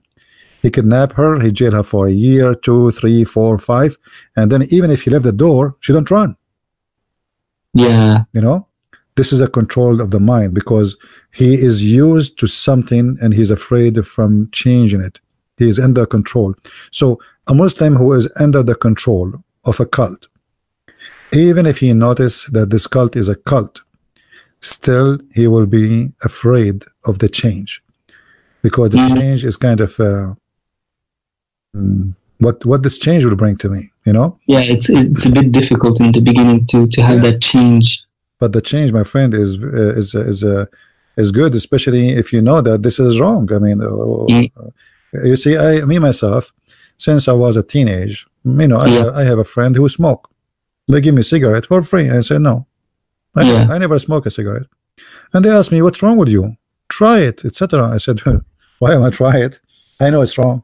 So some of us, you know, we try the wrong and we used to the wrong, and then we like the wrong, and then we believe in the wrong, and then we want to convince ourselves that the wrong is the right thing to do. And that is exactly what Islam is. No, you're right, CP. Like, well, my friend, as long you left Islam, what about Christianity? What do you think?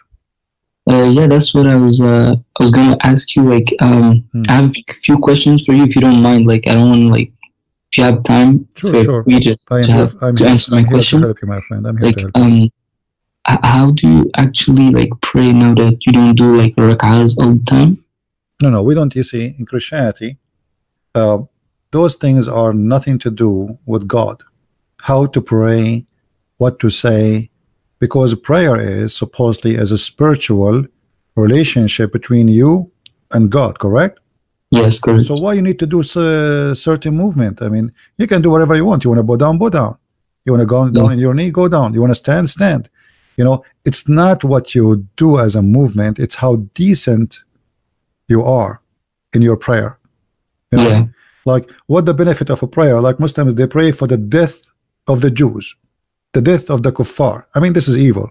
So you stand, you sit down, still you are even your prayer is evil. So it is very silly that we think, or to think that God, he accepts a prayer if we do it in a certain way, and if we don't do it in a certain way, then he will not accept it. It's like God in Islam is like a government office.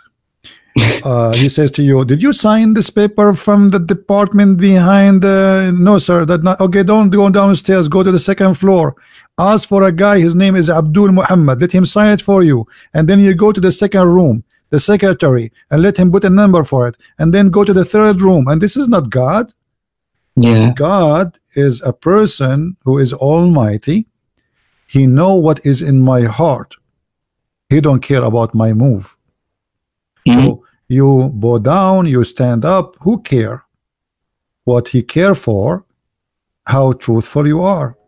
Yes. You know, this is why Jesus, he said, it's not what make, you know, like it's not what you eat make you dirty. It's not what go inside your mouth. It's what come from your mouth. So Islam teach you the opposite. It is what go inside your mouth make you dirty. Okay. You know? Yeah, no, that's and right. Here you see clear the wisdom of Christ. This is true. It's not what go inside your mouth make you dirty. It's what come from your mouth that makes you because if you eat whatever, you know, and you speak good, that's what people want from you. Otherwise we are not clean. I mean, you see, even if you take a shower all day long, you are sweating every second in your life. If you don't sweat, actually that means you are dead, you know. And you have a bad smell inside you. You have gas, you have dirt, you have poo-poo. I mean, so how you can wash yourself? I mean, this is just you know, it's not real. But I can accept that when we speak to God, we should you know, I mean, okay, you want to go to meet a friend, or you go to a wedding party, you dress the best of your clothes, all right, you get it clean, okay. So what about seeing God? So when we see God, we should not be dirty and filthy, and we should not be dirty anyway. We should always be clean. So this is not about just seeing God. We should be always clean. However, clean in a spiritual way is not what you eat. It is what you do and what you say. And is it also what you believe inside you? Like, what do you think? For sure, because what you say should be about, you see, this is what Jesus said. It's not what go inside your mouth, what come from your mouth. And what come from your mouth is who are you? If what from your mouth come is a lie, it means you are a liar. If what from your mouth is a truth, it means you are truthful. So it's your mouth, you know, make you who you are. And for sure your mouth will come with an action, an act you do, things you behave, your belief, everything. So Christianity is totally different from Islam. We don't have anything really to share, you know. Muhammad, he focused in silly stuff because he don't want you to focus in the important things. Because I would hear like all the time, you know, from when you go to mosques and you assist to like what they preach, they'll say like, oh, we're better because you see Christians don't even pray. We pray 5 times a day, and they'll be That's proud false. of that. Actually, nobody pray as much as the Christians, because we as a Christians, we pray every second, every step. If you are a Christian, you pray whatever you do, you know.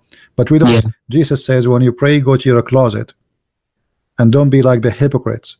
So Jesus, he forbid us from telling and speaking about our prayer. You see, I never said, hey guys, I'm going to go to pray now, because this is something private. And the Messiah, he was aware of the Jews at that time who pray in the corners. Okay. Don't be like the hypocrite. This is exactly what the Muslims, they do. Yeah, you'll see them like in street and everything. Not only in the street. I mean, you see the taxi driver, he put he go in the top of the taxi, and everybody from far away want to see him now, because you know. So if you go to Matthew chapter 6, it says, and when you pray, don't pray like the hypocrites. This is Jesus' order that we should not do that.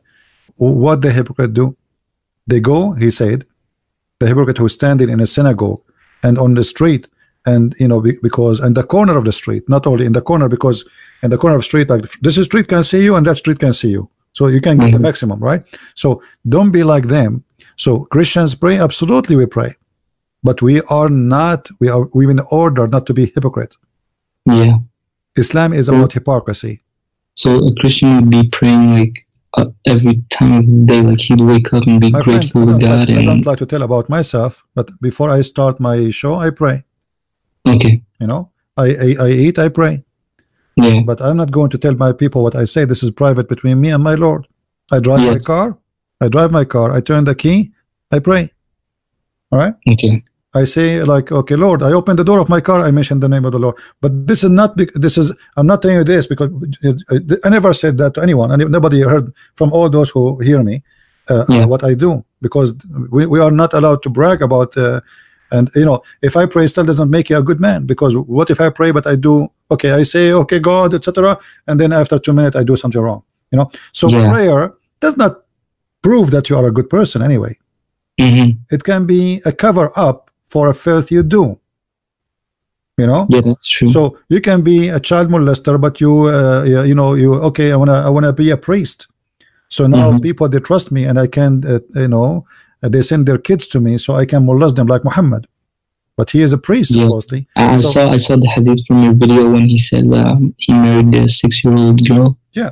So what I'm saying, a uniform does not present who you are, because many people, Jesus said, be aware of false prophet. Many will come to you in the clothes of a sheep, but in fact they are wolves. So prayer, public prayer, can be a uniform, a clothes of a sheep. You know, just to make you believe in something, to make you believe that okay, this person is a good person. So you think they're good, but in reality, because okay, why you are praying in front of me to show me? I mean, what are you trying to do? This is between you and your God. Yeah, you know, it's a show time.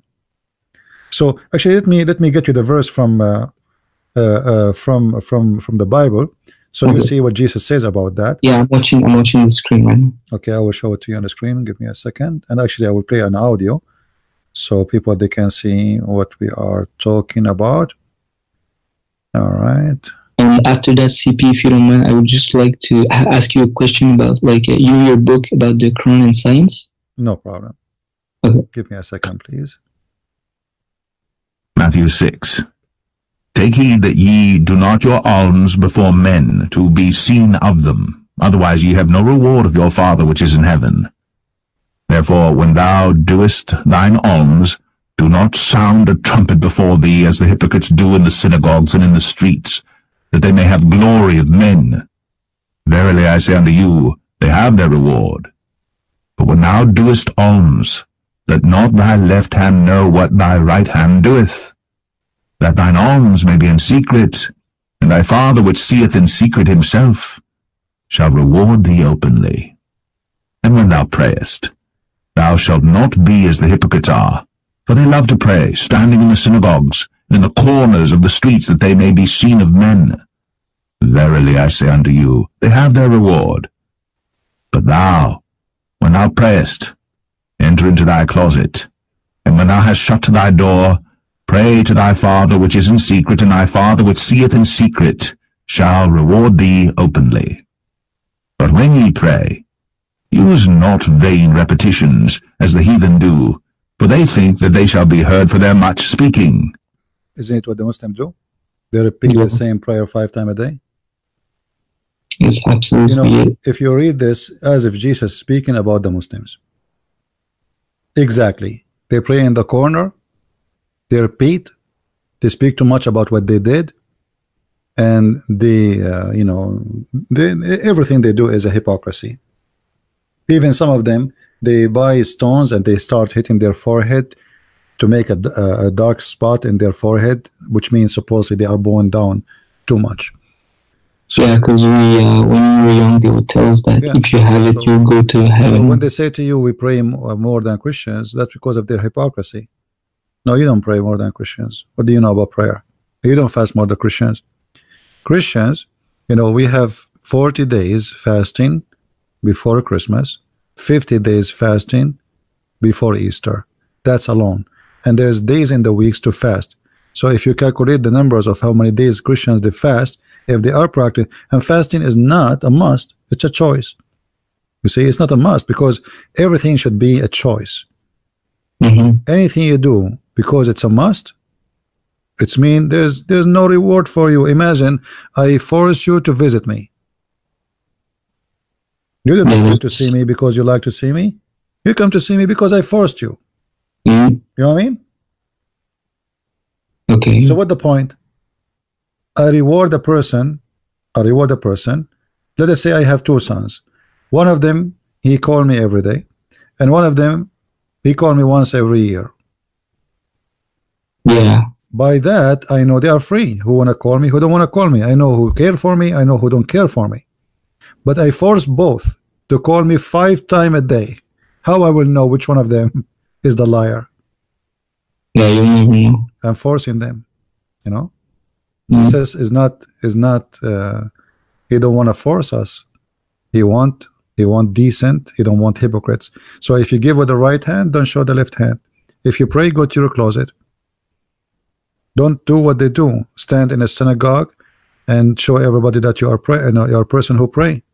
If you pray, go to your room, close your door, pray secretly. Not only he said to pray, he said to pray secretly, which means don't tell everybody, even the house you are in, I'm going to pray secretly, because this is something spiritual and this is something private between you and your Lord, and there's no timing for prayer, for God is there all the time. So where do I know you one of your videos talked about the Sabians. Do they pick all those things from the Sabians? Sorry, again, what? From what? Your video about the Sabians. Sabian, yeah. Yeah, do they pick all these well, the Sabian, they celebrate Ramadan and they celebrate the moon. You see, if you go in the Quran, the problem is most of people, they don't speak. I don't know if you speak Arabic. Do you know Arabic? Yes, yeah, but I don't read it very well, but I can read it and I speak like yeah. So the Quran, even they say that when you read the Quran, as an example, is speaking about Ramadan, and the Quran says Shahru Ramadan, correct? Yeah. Chapter 2, verse number 185. Do you know what Shahr mean? The month. No. Oh, not even? No. You see, this is a translation. It says the month of Ramadan. The fact the word Shahr is a word mean the moon. Okay. Shahr is a moon, even in Hebrew. Okay. I thought it meant the month. No, it meant a month because the moon is a month too. So like how they measure their month? By the new moon. Okay. So by time the word Shahr, now they use it as a word a month, but in fact the word Shahr in the time of Muhammad, it was a moon. So when the moon of Ramadan come, why? Because the Sabian, they believe that the moon disappear and then he appear, a new moon will appear in a new town. So what they used to do, they start fasting in this town in Haran, and they go to a new town close to it to welcome the new moon, and that is the end of the fasting month. This is why you see in the Quran it says al-ahilla. Okay. You know what ahilla? I really don't know. Ahilla is the crescent moon. Okay. The crescent moon, you know. Oh, we in Moroccan they call it the hilal. With that. Chapter 2, verse 189. It says, وَيَسْأَلُونَكَ عَنِ الْأَهِلَّةِ. You see, Okay. look what it says here. This is the Muslim translation. Yeah. They ask thee of the new moon. Al-ahilla is the same word, but in new, like it's a, you know, the al-ahilla is the crescent moon, but supposedly this is a new moon. And actually here in the translation, even they say the new moon. I don't know if you see my screen. You're at before you ask him. They ask thee, Muhammad, of the new moon. Do you see it? Maybe I'm at like a verse 8. Be not ye. Okay. Now I see. Maybe there's a delay from your side to see it. There's a little delay. Sorry. So here actually, it's not just a new moon. It is the crescent moon. If we change the translation, let us see. Okay, I see it. You zoomed, like they ask thee, oh, of new moon. Yeah, the new moon, you see? Yeah, you see it? I will change the translation and you will see this is the crescent moon specifically, not the new moon only. So the crescent moon is the new moon. So the Muslims, they start in a certain time and they end in a certain time, and that is about the look of the moon. Why the look of the moon? Because it's a new moon. The old moon and the new moon. So the moon of Ramadan is a different moon. Let us change the translator. This is Hilali Khan. Let us see Arbery, new moon, this guy, new moon. Let's see which one is more accurate.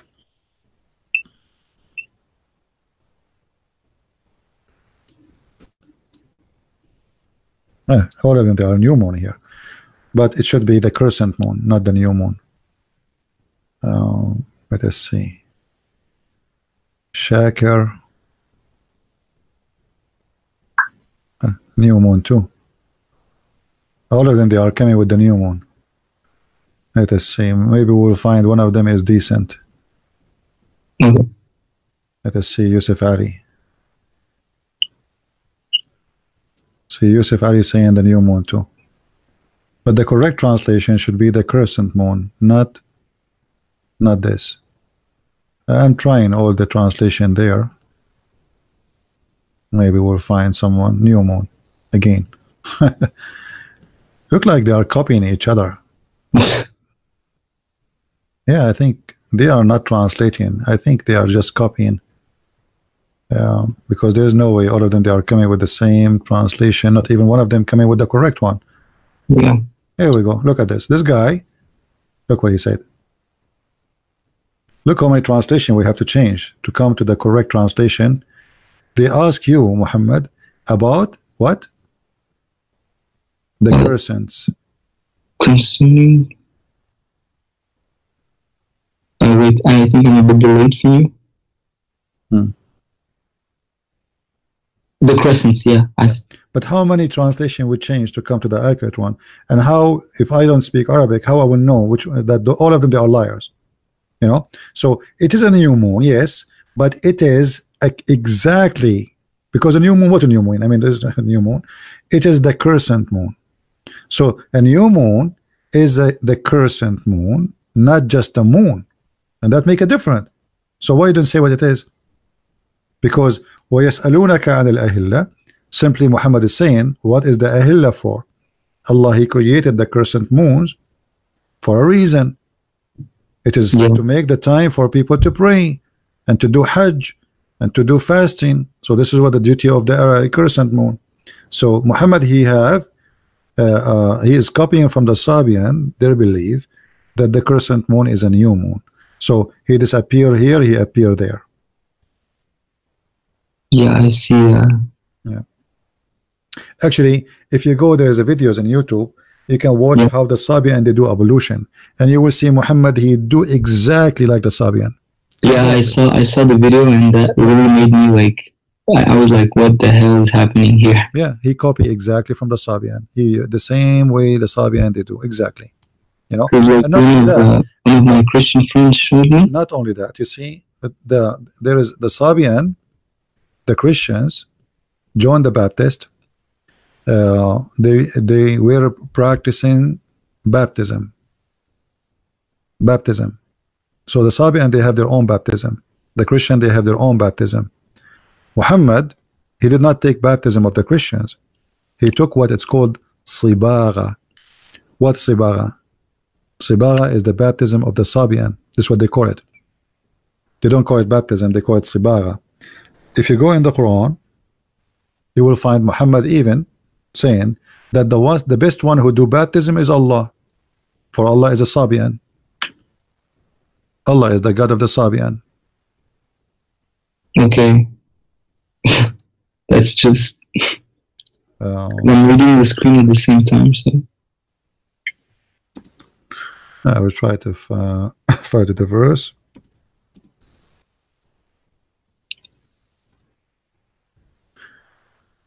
All roads take us to Rome, my friend. Islam is false. You know, you will notice that this conversation is endless, will take us forever. Chapter 2, verse 138, it says, our Sibagha, and the Muslim, they between with two bracket, our religion. But this is false. This is Sibagha, is a baptism. And look at the translation, how horrible, our Sibagha. Let us change the translator and see how things will change. This is, what his name? I don't know. Let us go to Hilali. Well, Hilali is saying the same, okay. Let us see Biktal. Yeah, you see, this is the problem with Muslims. You have to play the game they play of translation. Look, you see what the word Sibagha turned to be? Coloring. Coloring. Do you see it? Yeah, we take our color from. Yeah, but why they are saying coloring?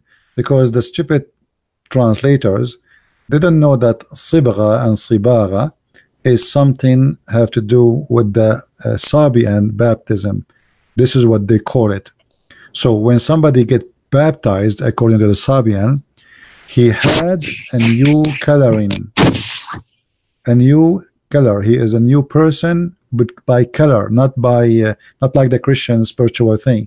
So a new coloring, and the new coloring is like, you know, you put something close in the water, and you add color to it, yeah, and then you will have a new color, and that is the color of the God. So Muhammad here, he copied from the Sabian, and in different translation you will see even they say baptism. Just change the translator, you will see the word coloring change to the baptism. Let us see Sahih International. And say ours is the religion of Allah. Look at translation. I mean, this translation is funny. Unbelievable. What? Look at the translation. I mean, it's horrible. You have to flip all over to find a translation which can be decent. Unbelievable. Color. Color. It is not color. It is baptism, but the baptism of the Sabian. Let us see. Biktal. Did we try Biktal? I don't know. Is it really trying changing? Let us see. I mean, I think all of them, they copy each other. Nobody want to use his brain, or I don't know even if they speak Arabic. Here we go. Look at this guy. See, suddenly it changed. It's our baptism. The baptism of Allah. And who can do better baptism than Allah? Do you see it? Yeah. Receive the baptism of Allah, and who is better than Allah in baptizing and him doing so? But Muhammad never practiced baptism, so how that can work? So what Muhammad he claimed, because he is in the beginning he was a Sabian, he claimed that Muslims, they do not need baptism by water. for Allah he baptized you. And the reason Muhammad he come with this fabrication, because he claim whatever he claimed, I mean, nobody can challenge him. Same time, he didn't know how to do it. I mean, this is something the Sabian they do, and he don't practice it. He do not know what it is, but he knew the Sabian they do baptism. So Muhammad he have to come with something similar. So he said, okay, we have baptism too, but we have the baptism of Allah. And because so he would just take things of other people, copy from everybody, and because he is a person who live in the desert, which water is not all over, where he's going to do baptism to you? So there's no river, there's nothing. So okay, the baptism is baptism of Allah. Take it short. No. Yeah. So what do you think, Osman, about accepting Christianity? Yeah, I think I'm absolutely accepting. So you accept the Lord, the Messiah, as your Lord? Yes. All right, that's wonderful. I'm really happy for you, my friend.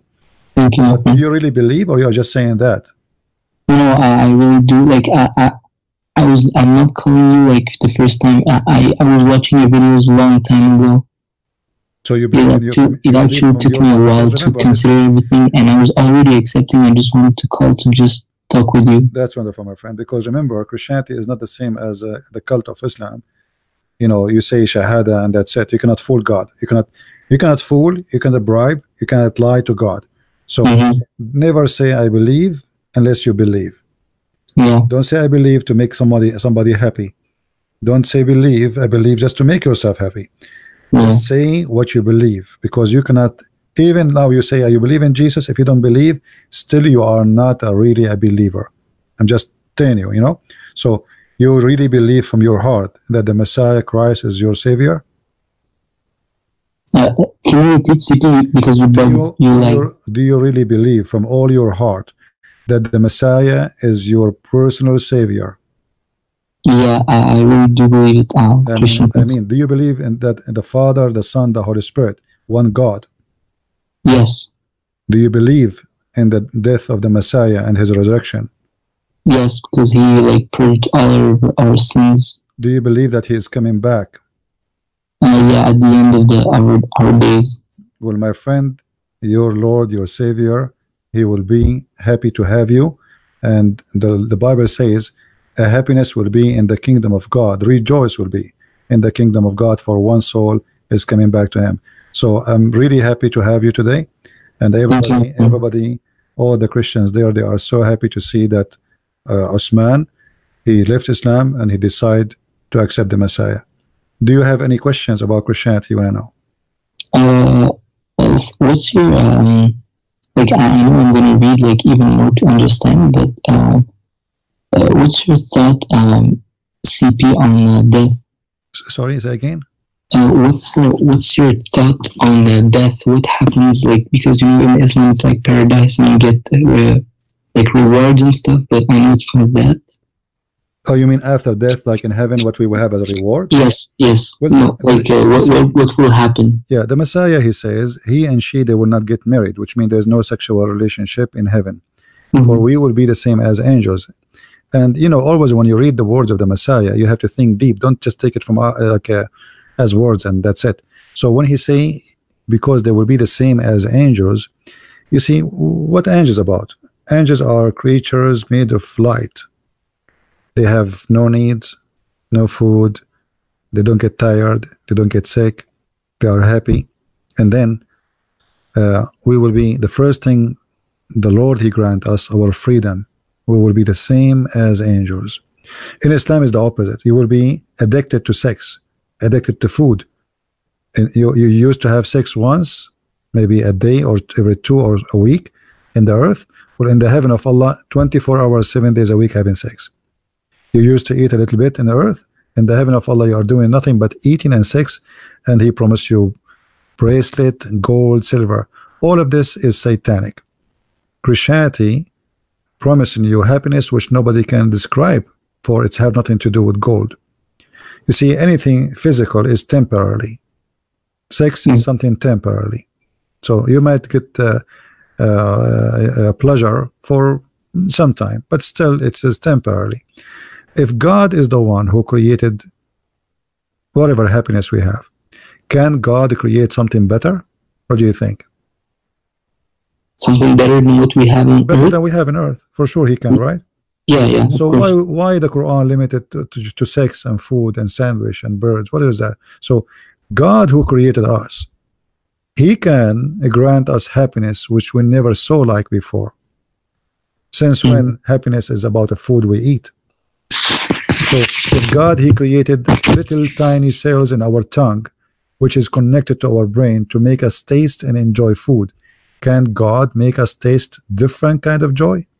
Have nothing to do with food? Absolutely he can. So Christianity does not focus in the belly and the stomach and the private part. Christianity focus in different kind of happiness, because you will be the same as angel. Your happiness is noble. Your happiness is high. Your happiness fit with the house you live in, which is the house of God. So because we will be with God and the Lord, he will be with us, our rejoice will be from his rejoice. So something you cannot explain and you cannot give example of it, because it's beyond what we can explain. So what Christianity is about is not about God will give me a bracelet like the Quran, or a couch, or a pillow, which is very silly. Christianity is about being with God alone is a new life. Just being there, because you will be a new creature, a new creation. You will be a different person. So Islam describe happiness based on a garden, a bunch of guys sitting with women, having sex, drinking wine, river of wine. I mean, even wine is river, not in Baal no more. So it's an extreme temptation of the physical needs, nothing spiritual. Even Muslims in the heaven, they will not even pray. There's no prayer. Christians in heaven, they will be rejoicing with the Lord, which means everything they say is the same as a prayer, but it's happiness.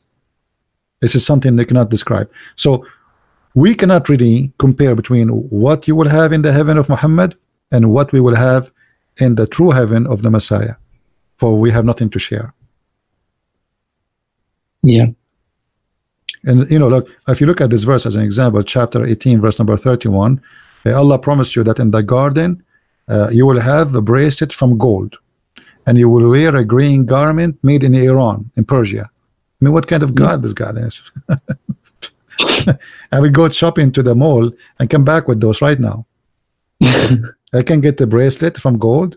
I can get a green garment from silk. I will order from Amazon. Take me 24 hours to have it. And a couch, even pillows, you know. So we cannot compare. You see, when you believe in the Messiah, forget everything you learned about Muhammad. It's just a stupid cult. Happiness in Christianity is different happiness. God in Christianity is different God. Decency is different decency. You see, when Muhammad, he says adultery is forbidden, but then he allowed you to change your wives every few days. Even the same day you can divorce as many as you wish, and then he allowed you to do muta. And then, I mean, where is decency? You say there's no adultery, but yet you what he did, he just gave adultery different names to legalize it. Zawaj urfi, zawaj friend, all of those, they are called zawaj al-muta. They are called marriage, but in fact they are not marriage. They are just sexual relationship. This is why a Muslim man, he marry any woman, anyone, even doesn't matter who you are, because all of him is just it's just sex. It is just sexual. There's no marriage. In Christianity, marriage. Now you became a Christian, I advise you to go to church, and you should learn the Bible and educate yourself, and then when the moment is ready, you should do baptism. And the reason I say to you should do baptism, because baptism will make you always, like you just devoted yourself to be Christian. Baptism is like I now announce myself not only by words, by action, that I am a new person, and the Holy Spirit will be always with you. So I advise you to find some Christian friends, and if you don't have, maybe I can find you some in where you live, and you can go to churches and you can learn the Bible, you can read, and then when it's time, when you feel it's time for you, you are ready, you should do baptism.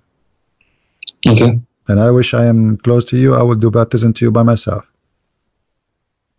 And it's with the water, and at the end of the day, it's not a priest who baptizes you, it is God himself who baptizes you. okay. The Christian who baptizes a new Christian, he is just a witness for the Holy Spirit coming and being with you. So we are just witnesses for an amazing event where you receive the Holy Spirit, which means the Spirit of God, to accompany you to eternity, not only you die. So this is something very important to do, and I encourage you to do it. But as I said, when you are ready, read the Bible, get closer to the Lord, and when you feel it is time to do it, but you should do it. All right, but you are the one who make decision when you should do it. Yeah. All right. Yes. Anything else, my friend? I wanted to ask you, oh my God, I had one last question, because this one was a more funny one, because I know you know like a lot of you wrote your book about the science and the Quran. Yeah. And I heard recently from one of my family members that the speed of light was written in the Quran in some way. And so I thought it was very fun. So I wanted to know what's your thought on this, and what do you know about this? Yeah, I made a video about it just, I think, 2 days ago, correct, guys? I think 2 days or 3 days ago, speed of the light. So if you watch a previous video, if you go to Patreon, maybe two, if somebody can remind me, if somebody can give him the link in the chat, please, so he can watch it. We spoke about this is a false, what speed of light? Because if the speed of the light is the speed of the angels, that would be funny, because that means we know where Allah located. And if in 1,000 light, 1,000 year, we can reach the location of Allah, that's mean Allah is inside the Milky Way. You know what I mean? So that would be funny, because supposedly Allah is above all the 7 heavens. So same time, the Muslims, when they try about the speed of light, if this is the speed of the light and Allah is light, that's mean Allah is limited to his speed too. Yeah. Isn't it the Quran says that Allah nuru samawati wal ard? Allah is the light, he's a light. So if the Quran, by the way, never spoke about the light speed, spoke about the angels going down and going back in a day to Allah, equal to 1,000 years for us. But that will be a problem for Muhammad. Why? Because if Muhammad received the first verse today, that's mean the angels, in order to give him the second verse, they have to come back after 2,000 years.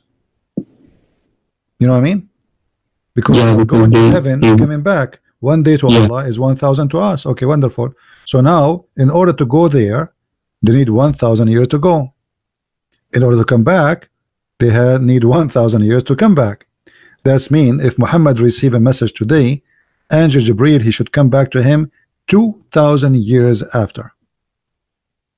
Okay, yeah. Which is stupid. Secondly, if the light speed is what is the speed of the angels, then how Muhammad he went to the 7th heaven with the angel in one night? Yeah, that doesn't add up. Do you remember the story when Muhammad he went to the 7th heaven? With the the Burak. Yeah, Jibreel he took him there. Okay, so when Jibreel he took him, Jibreel is an angel, and he have the speed of the light. Okay, yes. So if it take 1,000 years to go to Allah, how Muhammad he went with the angel Jibreel, who have a speed of light, which is mean limited speed, in 8 hours and come back? You see here the story in front of us. This is Sahih Bukhari, this is Sahih Muslim. So Jibreel he came, he took him, he washed his chest, he cut his etc. He washed it with Zamzam, and then he took him up to the heaven. He took him to the first gate, second gate, third gate, all 7 gates. So the speed of light is the angel speed. How in 8 hours the angel in the speed of light was able to go to the seventh heaven, to the end of the world, and come back. You know, go do a little study about how far some galaxies from us, and you will laugh at this. 8 hours is not enough even to pass nothing, you know, nothing. What 8 hours of light, speed light? Muhammad in 8 hours he went to the seventh heaven, which means to the end of the world, not only to our galaxy, to the end of the universe, where Allah live, where there's the tree of Allah, as you see here, first gate, second gate, third gate, 7 gates. So he passed 7 heavens, and all of those in a few hours. It's so stupid, you know. And this is the hadith. I will post it for you in the chat so you can read it later. Yeah, I'm reading right now. Yeah, you can read it later if you want. Okay. Anything else, my friend? Yeah, I think we covered everything. Like, thank you, man. Just like keep uploading your videos. I really like that. And if you have a question, feel free to ask me. No problem. Yeah. You know, I'm really happy for you that you decide to leave Islam and to accept the Messiah. And if you have any of your family want to talk to me, even if they don't want to talk in public, we can speak in private. I do that with many people, you know. So Okay. you will not be the first. So if you have your parents, your mother, your father, sisters, you know, you can be with them. You can join us in the conversation, and I will help them. You know, I will do my best. Understand you. All right. Okay. And last question. This one's a bit more personal. What pushed you to like study, have a degree, like you say in your Instagram, get a degree in Islamic law and Sharia law? Well, you know, I live between Muslims, and there's nobody. You know, they challenge us, but we do not know what to say. And Christians, they are peaceful people. They are kind of people, like they don't want to hurt the feeling of somebody, and they avoid talking about Islam because it's a violence cult, etc. For me, I don't really care. What I care for is getting answers. So I decided to study this cult, and I accepted the challenge. Muslims challenged me since I was a kid. I accepted the challenge, and I defeated Islam. All right. Well, thank you so much, CP. So I hope like you know, everyone in the channel are peaceful people, because I don't want to get like messages. You know how people are. Yeah, don't worry. Just ignore people. You know, Yeah. people call me names every day, and those are a blessing for you. Okay. Yeah, those are not the one who curse you, and then because of Jesus, that is a blessing for you. This is what Jesus said. So when people they curse us, discriminate us, even they kill us, that is going to be for your good, not for theirs. For this will be blessing for you. You know. Yeah. And he warned us about this. So by accepting his name, people they will wage war on you. They will be hated by your family, by your friends. Many people will deny you. But what is the benefit? Jesus said, what is the benefit if you won the whole world, but you lose yourself? So we win ourselves, and let us lose the world. For the world we will have is better than what we have today. Yeah. All right. Okay. Thank you, Osman, for calling me, and may the Lord bless you. And I will pray for you today. Before I finish, before I sleep today, I will have a special prayer for you and to your family, because we as a Christian, we should love, and you should love your parents. You should love your family, even if they are Muslims. Never hate them. We are not Muslims. Remember, love the Muslims. Don't be hateful. Don't curse them. Doesn't matter.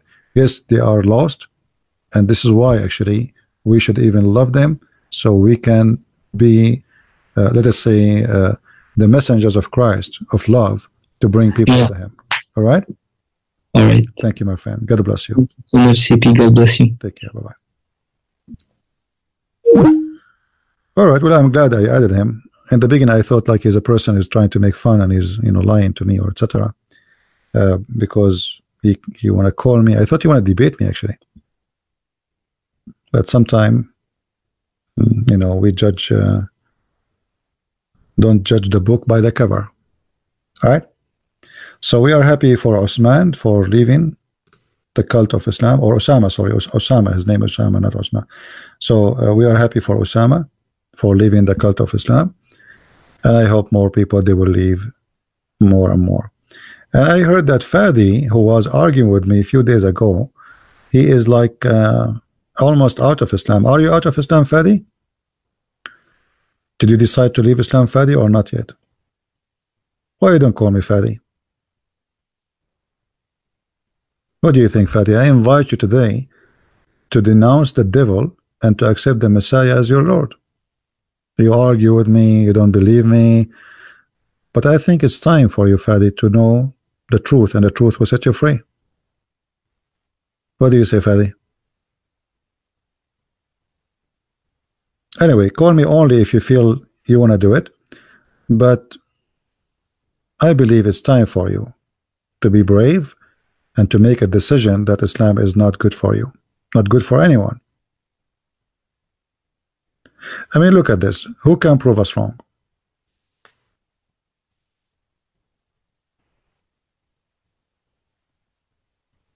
Basim Jarrar. Okay, this is the answer of Fadi for me. I respect what you are saying, Fadi, no problem. Let us share your comment.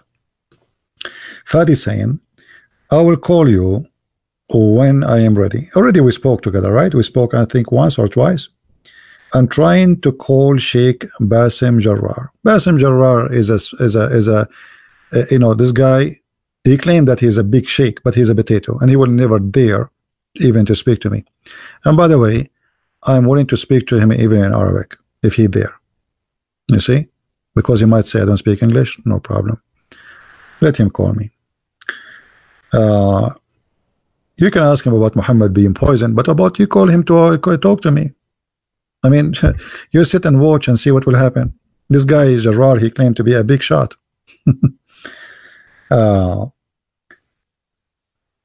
If don't get the answer, I think it's the end. My friend, the answer he will give you is the same answer we showed you before. This is how he died. He will try to give you excuses. The prophet, he died as a martyr. But this is not the question. Why Allah did not save Muhammad from the Jews, yet he saved Jesus from the Jews? Why Allah, he says, if Muhammad fabricated in our name, we will cut his artery, and Muhammad died describing his death by cutting off his artery. Right?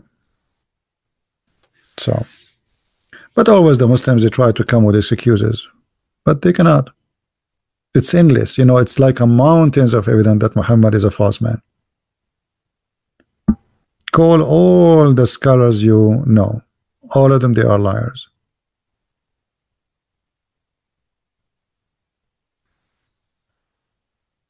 You've been in Aqsa and asked many sheikhs, they don't know. They gave me his number.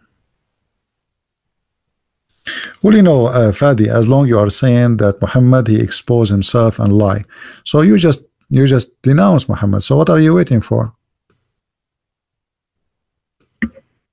Look what happened to Fadi. A week ago, he was upset from me. A week ago, you don't believe me. A week after, he just said Muhammad clearly lied and exposed himself. What is left? Happy for you, Fadi. You are already out, my friend. You are already out. Well, anyway, you know, this is why our videos are important, because sometimes you don't know how many people accept the, you know, I mean, to leave the cult of Islam. You make the videos, people watch it, spread it all over, and then there's millions of people watch it, and you have no idea who accepted, who's not. But I assure you, you see, Muslims, they say to me, why don't show yourself in the screen? Because they don't want me to show you the evidence. If I'm a person just make stage speeches, you know, maybe I will get even more viewers if I am having my camera on me, even though I look scary, but still will bring more people to listen, or even because people like to see somebody in the camera, not a text. But what we do is a lot more powerful than somebody speaking in the camera, because here we are showing proofs and evidence which nobody can deny. Nobody. None of what I say is from my own. None of what I say is from my book. It is from your books, your translation, your website, published, printed, translated by you. What do you want more?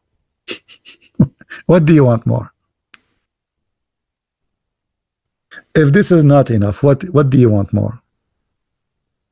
Everything we have in front of us is published, printed, given to us, paid for it by you, Muslims. You donate to those websites to publish. You Muslims, you donate for those websites.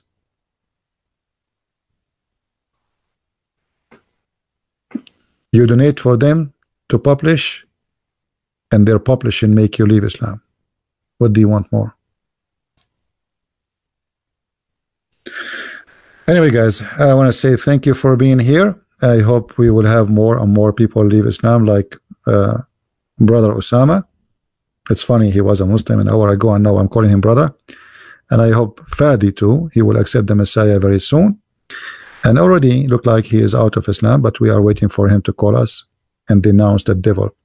So I want to say thank you for being here. May the Lord bless you. Don't forget, please, to download the video, share it with your friends, and if you like to read more, you can get my books from Amazon. We have my books in many languages: Spanish, German, Dutch, Swedish, French, you name it.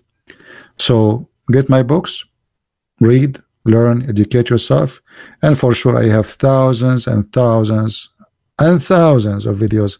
All is for free, so everybody can have them. So thank you all. Thank you, the Lord. Thank you, our Lord, for having Osama today, accepting the Messiah. Thank you for showing him the truth.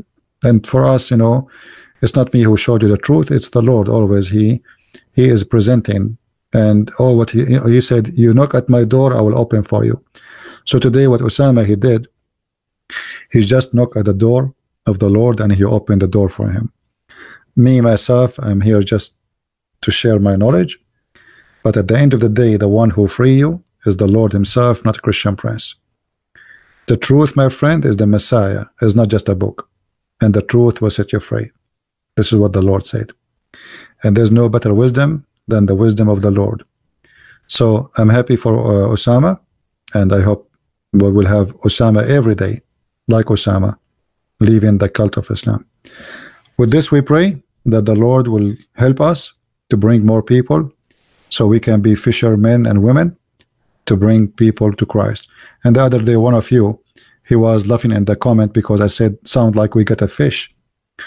Well, we got a fish, my friend. We Christians are fishermen and fisherwomen. We have a duty to bring people to Christ so they can be saved. And this is what I meant by the fish. So thank you all for being here. Christ is Lord and Islam is false. Thank you.